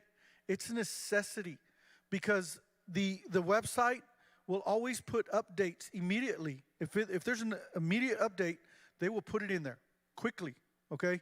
And emails, you will get not only just emails from your teacher, but you'll probably get them from the district. You might get it from the school campus, and you might get one of those automated phone calls about a cancellation of an event or whatever the case might be, okay? Now, I want to move on to online public homeschooling. K12.com, as you know, is a free tuition program that has a schedule that a student can follow from Monday through Friday. And it shows the classes that your child will be taking. It might be 8 o'clock, it might be algebra, or it might be basic math. Second hour at 9 o'clock, it might be science. Maybe 11 o'clock, it might be history, or whatever other class that comes along. If the hours clash, you have to make communication with your teachers and also with the school counselor, okay? Because there sometimes will be those clashes. Now, in order to get in an online school program like K12.com or responsiveed.org, which is an affiliation, it's the mother homeschool online program for iSchool Virtual Academy, which is you got iSchool brick and mortar schools. You got one here off of 45, and you got one off of University Park, right under Spring Cypress. Okay, but the good thing is that they're there in case you want to register for brick and mortar school in iSchool. Okay, but anyway, talking about the online programs, the tuition is free, but I can only tell you this: registration is immediate. You need to make that registration happen soon. If you're considering an online homeschool program, then you need to register like now, because they only save seats once they get you registered in. You have to fill out a lot of forms. You have to turn that in, and it can be all done online, because they do now like PDF forms that you can sign, an automatic, electronic signature, and you can turn that in, okay? And you follow this schedule and everything like that. And you got a checkoff list of everything you've got done. You turn that in. They'll tell you we got a seat open for your child, and you're in, okay? The next thing is, if let's say you decide that you don't want to do online homeschooling, you need to let that school know that you're canceling immediately. And the reason why is because attendance is very important, and they will count you truant, okay, if you decide to do that, all right? Academic schedule in K-12 is on a daily calendar. It's a weekly calendar, actually, Monday through Friday. And it shows you, like I just explained to you earlier, the hours of the classes. It even shows your teachers' names, and it also shows the classes that you completed by a full, complete check mark, okay? And it's got a check mark in it, and the button is green, okay? If it's half filled in, it's not complete, okay? Just kind of give you a little bit of note that it's pretty neat. It's pretty, how do you say, easy to follow, step by step, and completing each class for each day and for the whole week, okay? And it'll even show you a percentage of how many, where you're at in completion of your class, okay? And how many more percentage-wise you have to go to complete it, okay? Then the other thing is communication is a key between your teacher and the student and also the parent, okay? I can only tell you, as we're going online with the school district, that was another key that I did not touch on. That is very important. Communication is key between the parents and the teacher and the student. If there's no communication, then your student will be lost. We don't want your child to be lost. So there needs to be that communication. And so that's why I say an email is preferable. As a teacher, I do have text messages. I'm not afraid to use my own cell phone, so I will use it. My wife got worried. She thought maybe I might get bombarded with a lot of messages or phone calls. The parents respected my wish in the sense that it was my personal phone and usage, that they did not call me. And even though I told them, you can send me a text message at night, I might respond right then and there. And I did. And that's just because the parent was concerned. And I wanted them to be at ease, okay? So those things do happen, all right? But just so that you know that communication is a key between the parents and the teacher and the student, okay? Then also you got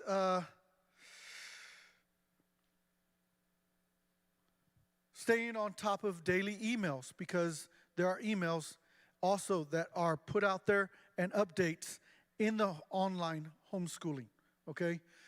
It has a very big rigor to it. It's sometimes hard to follow, but your child has to explore, the parent has to explore, and you both have to kind of get into it together and do all that exploration. And of course, the parent upon every one of your child completing assignment, the parent gets an email that your child has completed this particular assignment, and they got 100% or 98% or 95%. Okay, and so those are some pluses when it comes to an online homeschool program, and so we really appreciated the idea that Moses, our middle son, was able to get through that. Our youngest went through that as well. But now we're pulling him out, and we're going to put him through a traditional homeschooling program that we're looking forward to, because he'll do it under our guidance and under the guidance of a friend of ours that's going to help us out with that. And also with the online homeschooling program, parents have to daily put in attendance. Yeah, they have to do it themselves. The parent also becomes the learning coach, which means they become the supervisor. They become the guiding coach in their learning. And even some of the parents have to go and do some online classes to even learn about a particular subject like geometry. I'm not a geometry person. I hate math. I mean, I'm going to be honest with you. I don't hate math because I was good at it when I was in high school. But something happened that I just decided math wasn't for me. I don't know what happened. But I think for me as a teacher, I love the idea that my sixth graders, and I tell them constantly, you want to love math and science. And the reason why is because the job fields that are out there right now, that's where they're hiring at, okay?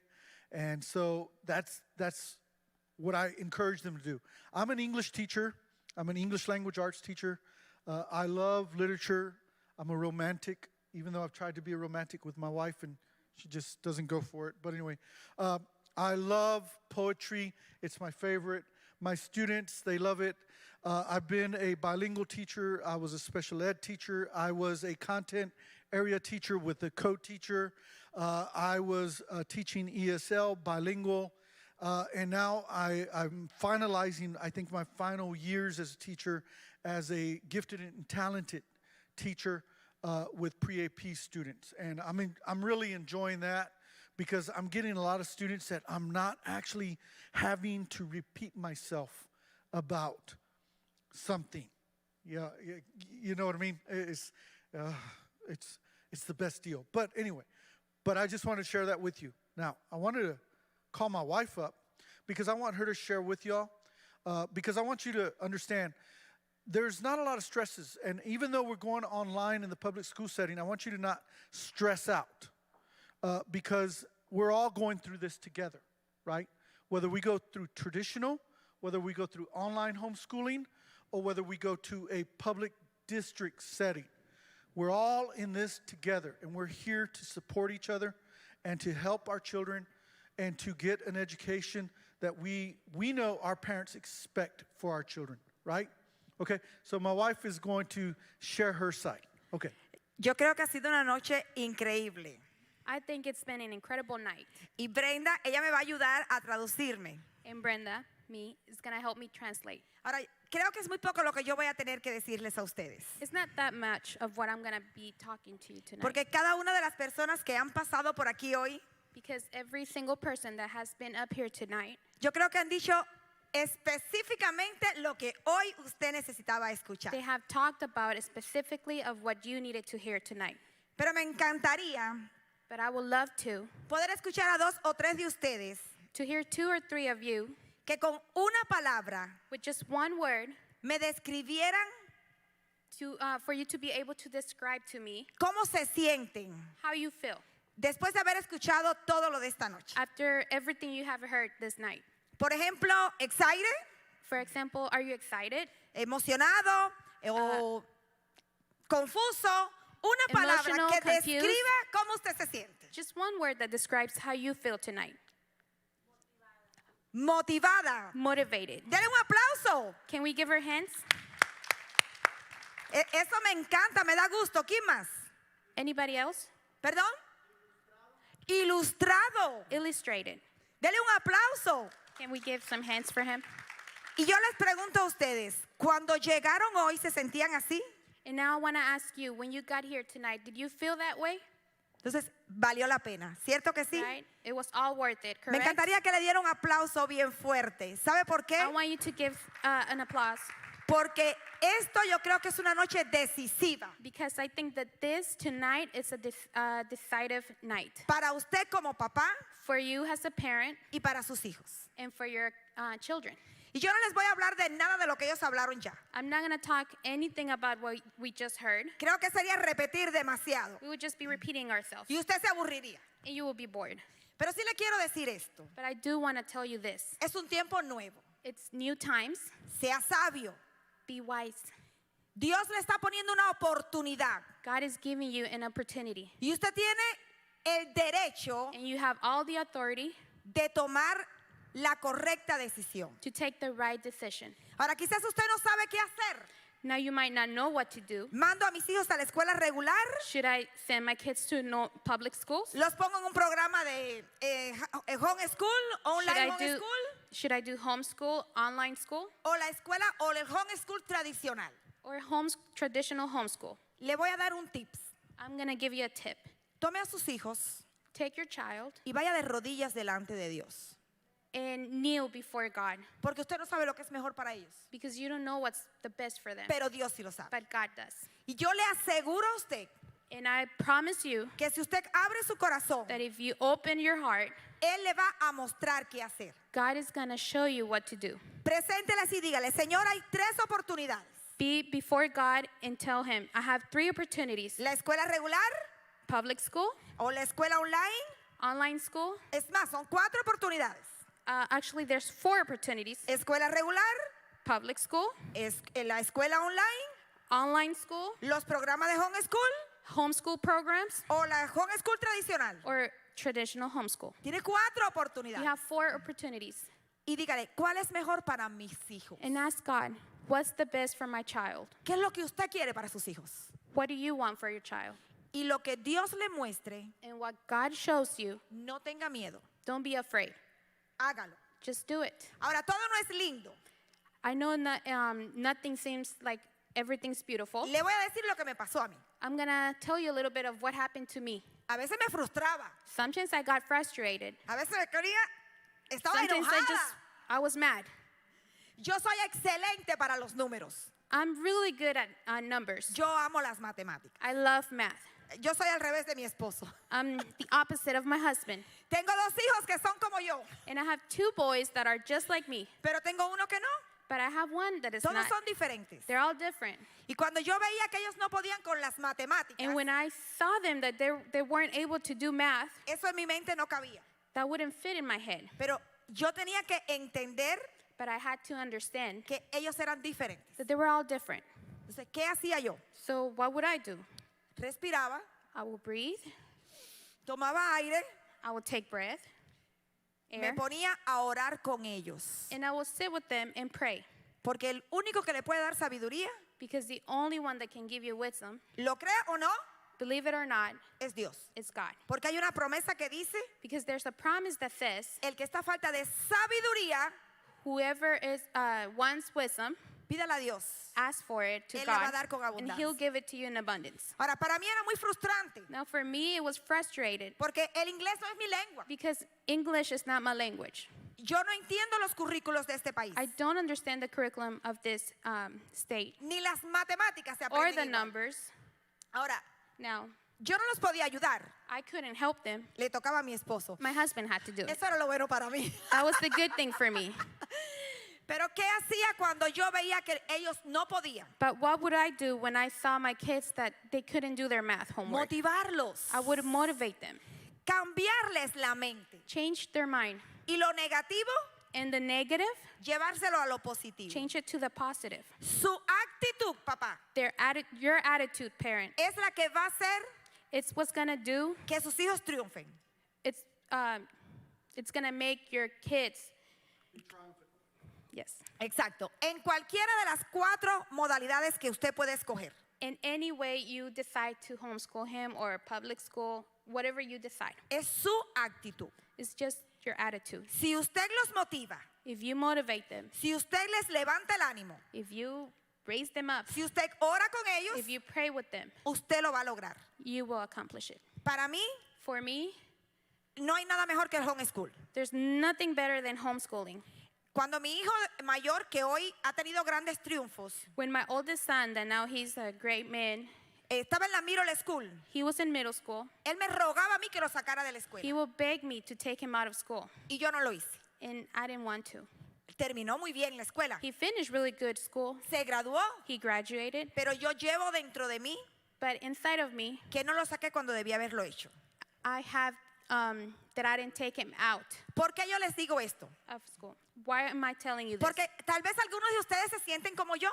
Because maybe some of you are feeling like me. Tienen miedo You're scared porque conocen el sistema tradicional because you are used to traditional ways. y no saben a qué se enfrentan. You are not knowing what's coming, what's new. Fue lo que me pasó a mí con Cyrus. That's what happened with Cyrus and Yo me. vengo de una escuela tradicional. I came from a traditional school. Yo soy de las que tengo que estudiar. Todavía tengo 51 años y sigo I'm estudiando. the kind of person that likes to study. Yo I'm crecí en 50 ese and I'm sistema. still studying. I believe in that Hay que system. estudiar, estudiar, It's estudiar. Study. Entonces, esto es lo que hay en mi cabeza. That's what's in my mind. Es lo que yo quería para mis hijos. And that's what I wanted for my kids. Yo no entendía el homeschool.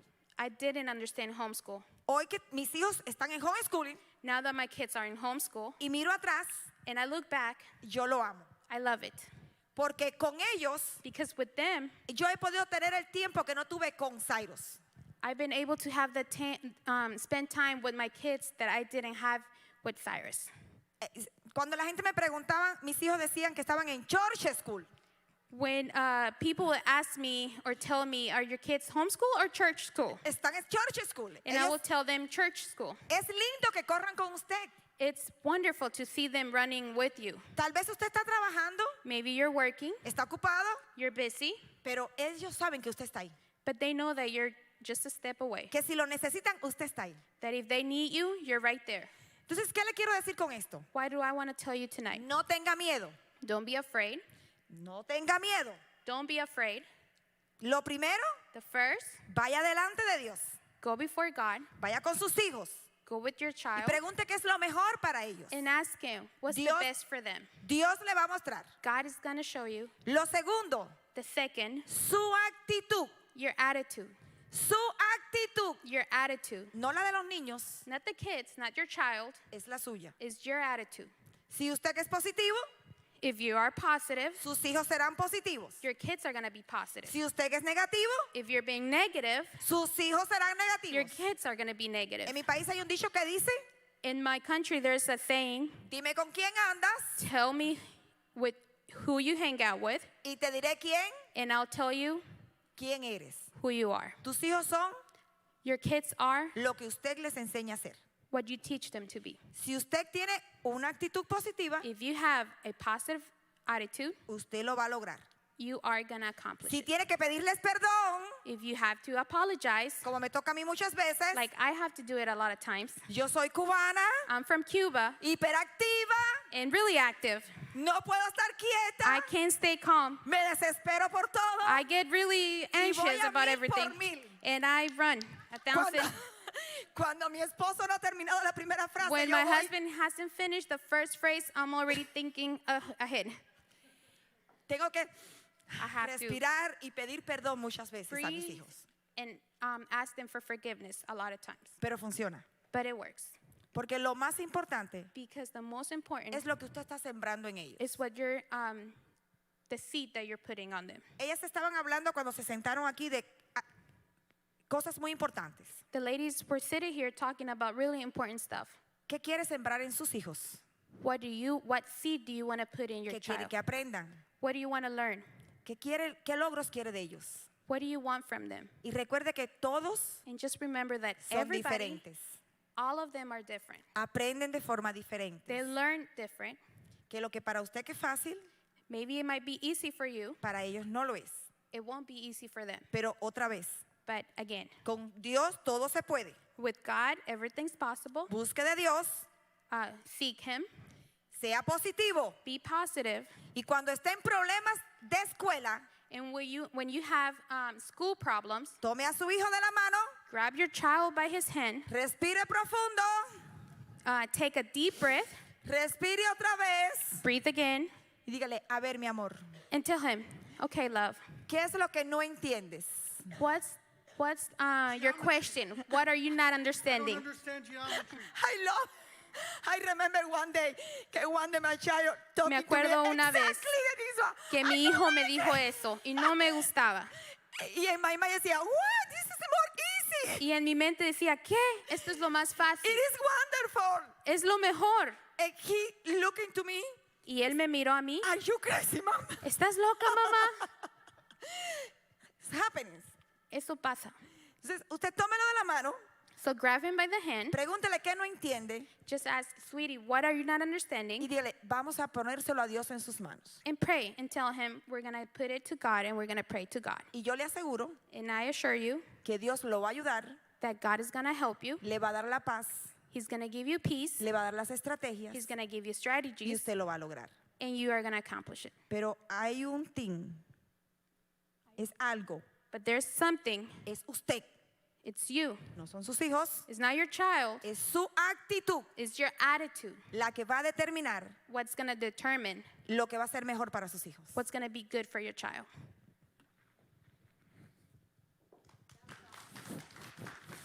Thank you, thank you, thank you. So, no, you stay here. So I'm going to invite, I'm going to invite the rest of the speakers back up to the stage. We're going to open the floor for Q&A. So we're going to do this in a way we've never done this before. So we're going to see how this goes. If you guys want to come up and have a chair, they'll get some microphones. And so what I'm going to do is, Brenda, if you have a question out here, I'm going to have Brenda come over with the mic. You can ask it, and then depending on what the question is towards and their expertise, they'll pick who's going to answer that. But we're going to do that on here, and if there's questions online, we're going to take those as well. If you want to post a question in the chat area online where you're at, then we're going to kind of rotate and see what questions we have and kind of go from there. So I'm going to start in here in this room if there are any questions that you would have for the speakers up here tonight. If you want to stand or raise your hand, we'll come bring the mic to you, and you can ask a question. I'm sorry, just 1 second.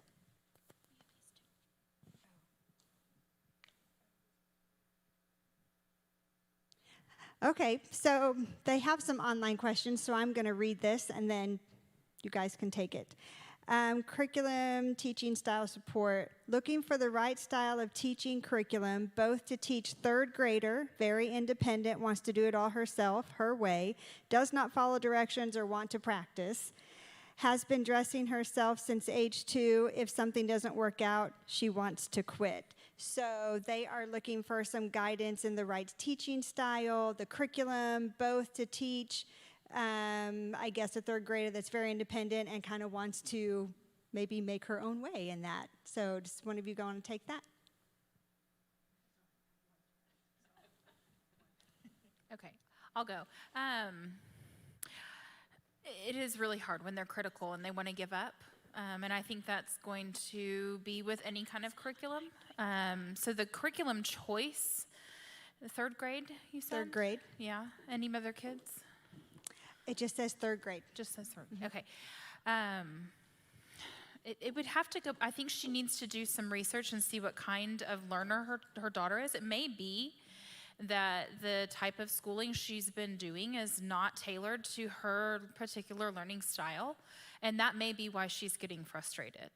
If she could do a little bit more digging and do that quiz that we posted the link for and see what kind of learner she is, that would narrow down the search for her more than I can do here, more than I think any of us can do. Okay, next question. How much do I need to spend on science equipment? Are there resources in the community to help with science equipment? Good question. Are we talking kindergarten or high school? It does not indicate, but maybe give a range for when you're starting out and moving through the years. That would probably be helpful. Yeah, we didn't have a whole lot of science equipment at all, and our kids did just fine in science. So there are a lot of resources out there for parents to teach science. Some of them are, maybe one parent purchases equipment and a whole bunch of parents join together to teach chemistry in their kitchen so that everybody doesn't have to purchase those resources.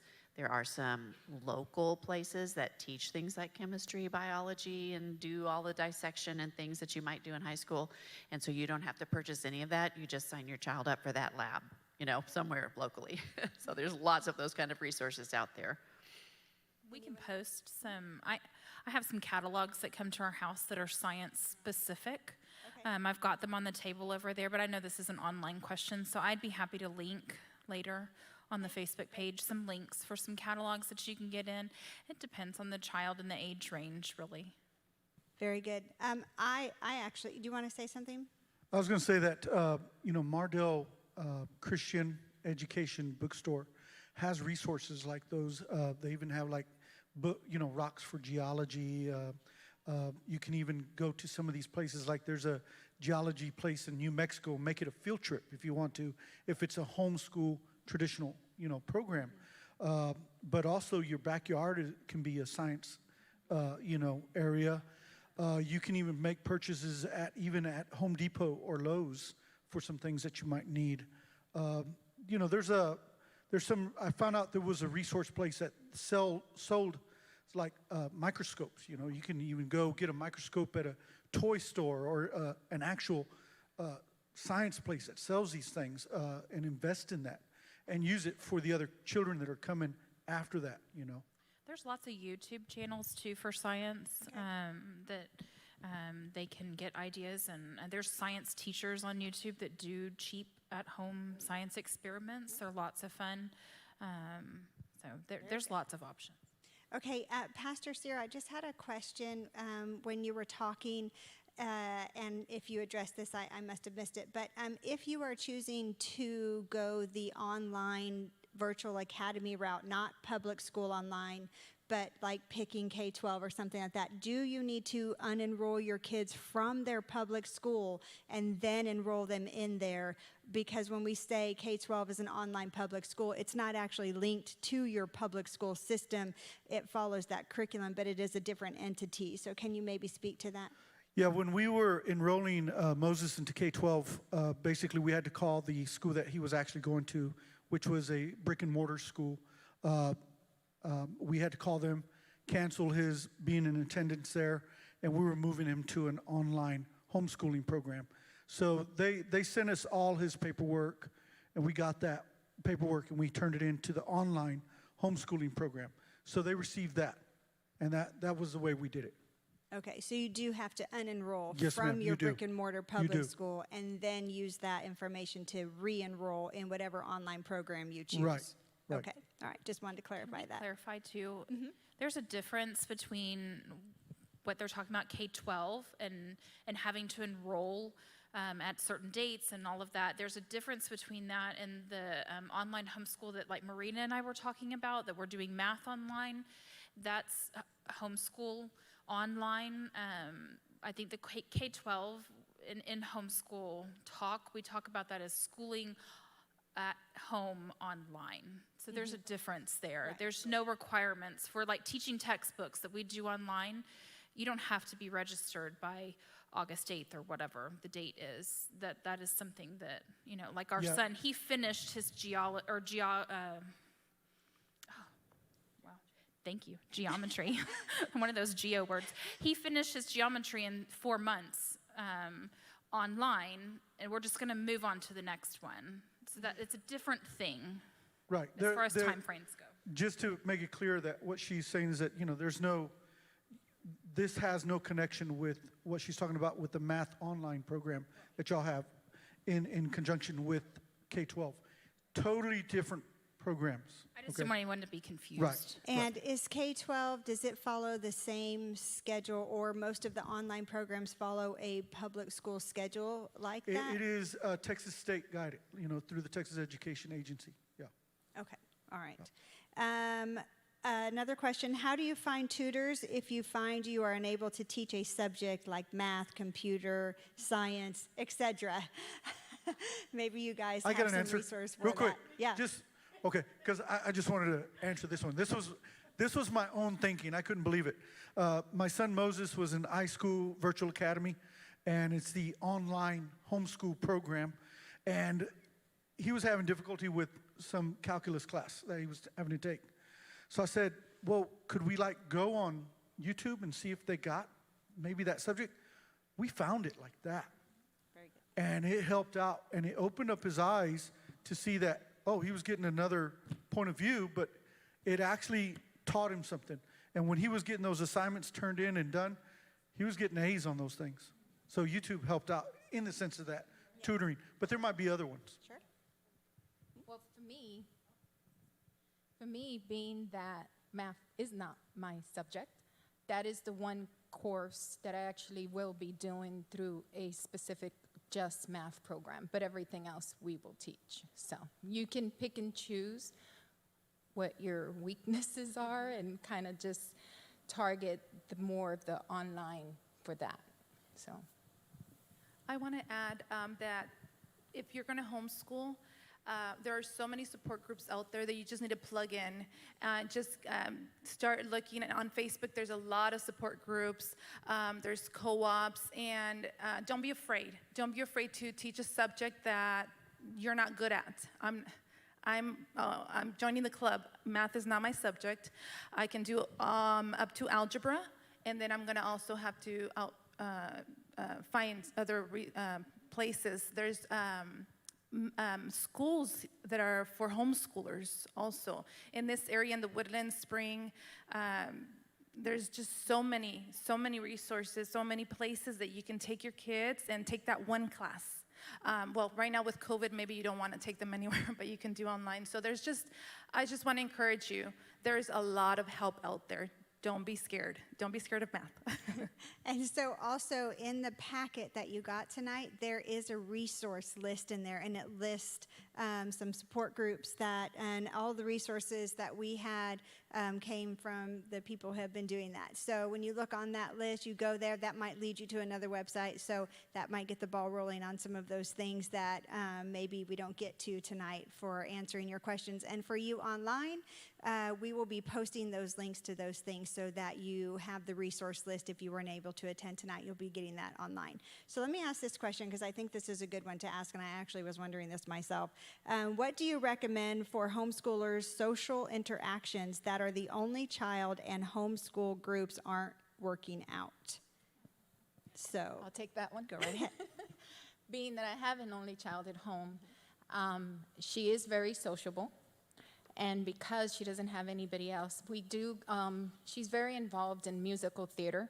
So there's other, resources out there. So she's involved with a national youth theater, and she sings and dances. And then she has other homeschooling friends that we socialize with. And before we used to do a lot of events together. Now it's kind of just backed up.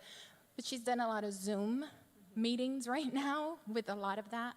But I think it's just finding resources based on what your child is comfortable with. So if they're wanting to do theater, you find that and get them ways to socialize. My daughter will talk to anybody. She has no issues with socialization, so even though she's at home by herself. So I think it's just keeping them, finding things that they like and finding ways to get them to do those things. Anyone else want to tackle that one? Through the online homeschooling programs, K-12 or iSchool Virtual Academy, they have events that come up, and if you're in that area, you can plug in and get to meet other students as well. Another good resource would be church, your home church. And in Facebook, I'm plugged in with a group of people that it's called Homeschool Entrepreneurs. Okay, and so it's a bunch of parents that are homeschooling their students. We're talking about the traditional homeschooling, not the online homeschooling. But they have children, and so they're building those relationships as well.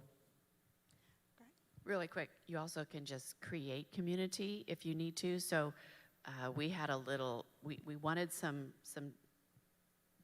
friends for our older daughters who had similar interests, and we created a little group that would learn knitting and some of the traditional arts, some cooking, sewing, those types of things. And so we would have the other children in our home, and that created community for my daughters. So if you have an only child, you might need to reach out and actually create some community yourself. Just some things that your child is interested in, have some little classes or some little groups in your home and so forth.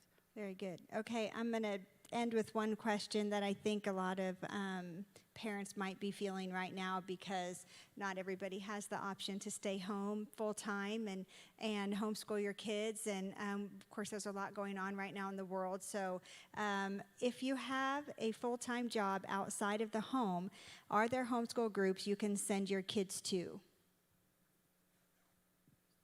Yes. There are. I know of a couple in Conroe that I think they're in the links that you can send. I don't know if it's an all-day thing. I'm not sure. There may be some things that you have to finagle and kind of work around schedules. But there are options. I know some homeschool moms have even opened up their homes and are willing to take in students at this point. Maybe I'm going to ask a question here on site in just a second, but maybe real quick. I know it's ending, but maybe you could address what exactly a homeschool co-op is and how to be a part of that. That might help some parents who are working and trying to figure that out. And when people say homeschool co-op, what exactly does that mean? Can I take that, Norma? Okay, so I don't believe that would be an option for a working parent to do a co-op. Most co-ops, and there's probably some ones out there that are different, but most co-ops, you're working together. So there's going to be one mom who's teaching science, another who's teaching history, and so dropping your child off at the co-op is probably not going to be an option. I would look for something more like Extraordinary Education. The training center, those are two in Conroe that have classes that you drop and go. But for a co-op, there's going to be different moms coming together. There may be one mom who doesn't like any of the teaching stuff, and so she watches all the little people and does stuff with the preschoolers. But it's mostly moms bringing together. Yes, and they're usually once or twice a week, and they do class that way. I was just going to add that usually it's a group of homeschooling moms, parents that come together with their children. They meet once or twice a week.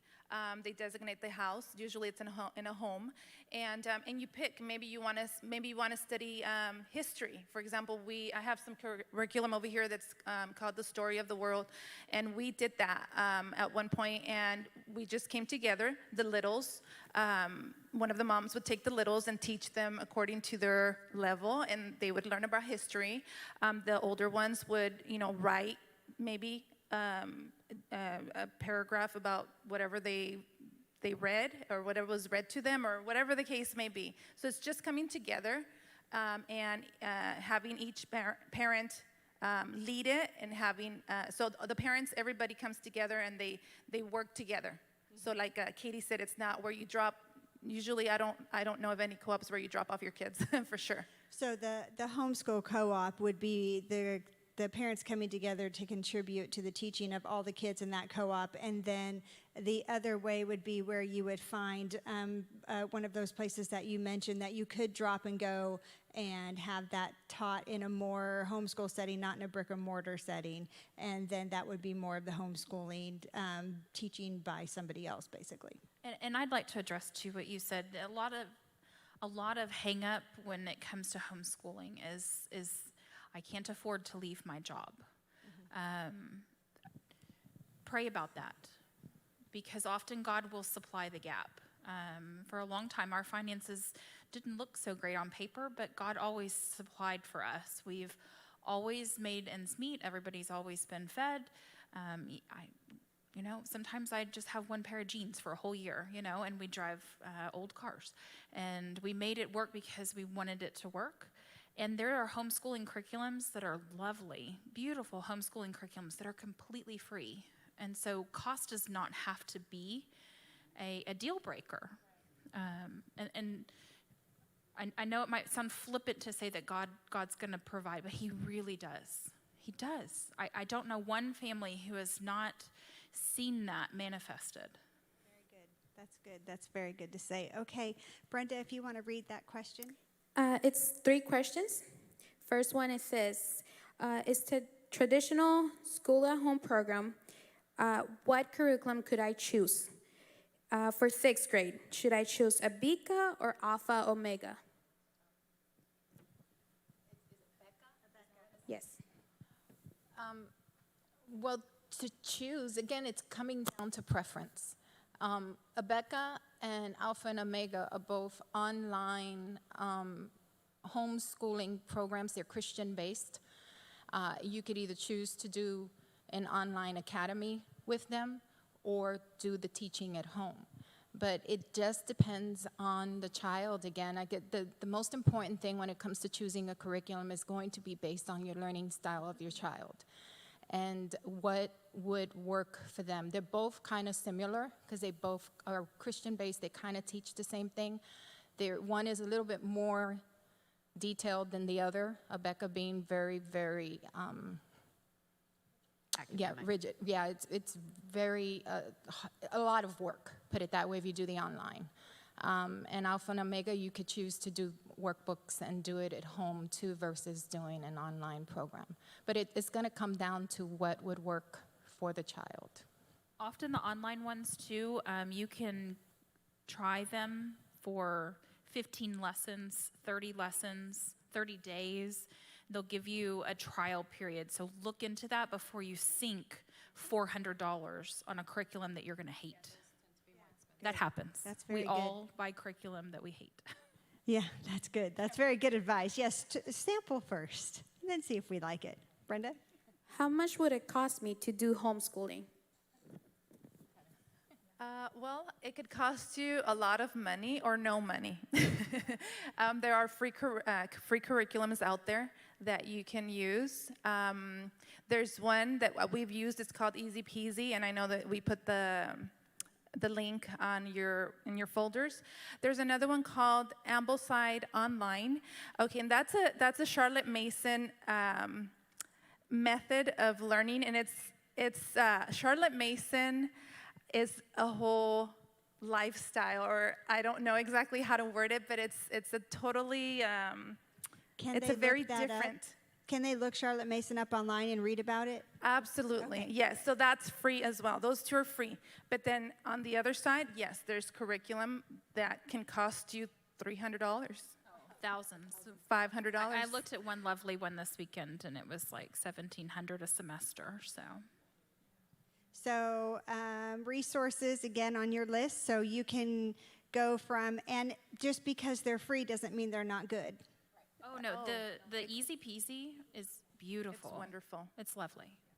I think real quick too, for those that are here in the Houston area, the homeschool store, which is off the Willowbrook, by Willowbrook Mall, they're an amazing resource. If before you decide on any curriculum, the best thing is to go into that store, and every single person, the owner, has homeschooled all of his children, put them through high school and college, and there's so much knowledge there that you could feel and touch every single one of the curriculums they have. They have used and then they have new, and you'll be able to look and see at things first before it'll help out a lot. So just as a follow-up, real quick, when you buy curriculum, can you reuse that for your kids who are coming down? So it's not like you have to continue to buy the same curriculum over and over. It's reusable? Some of them are Absolutely. consumable. Yeah, absolutely. Depends. If it's a math book and you're writing in the math book, if you want to reuse it, you'll have to use a separate piece of paper, of course, to do the work. But you could certainly just use paper instead of having them write in the book. It just depends on the curriculum. And I just want to add, the homeschool store, they will buy back. And you can use that credit for new curriculum. And they also have a resource area of free stuff, and it's good stuff. We've been in that free area Yeah. quite a bit. Very good. Brenda, was there a third question? No, that's it for that one. We do have one more online for Spanish. Okay, one more. Okay. It says, can you comment about ACE? ACE?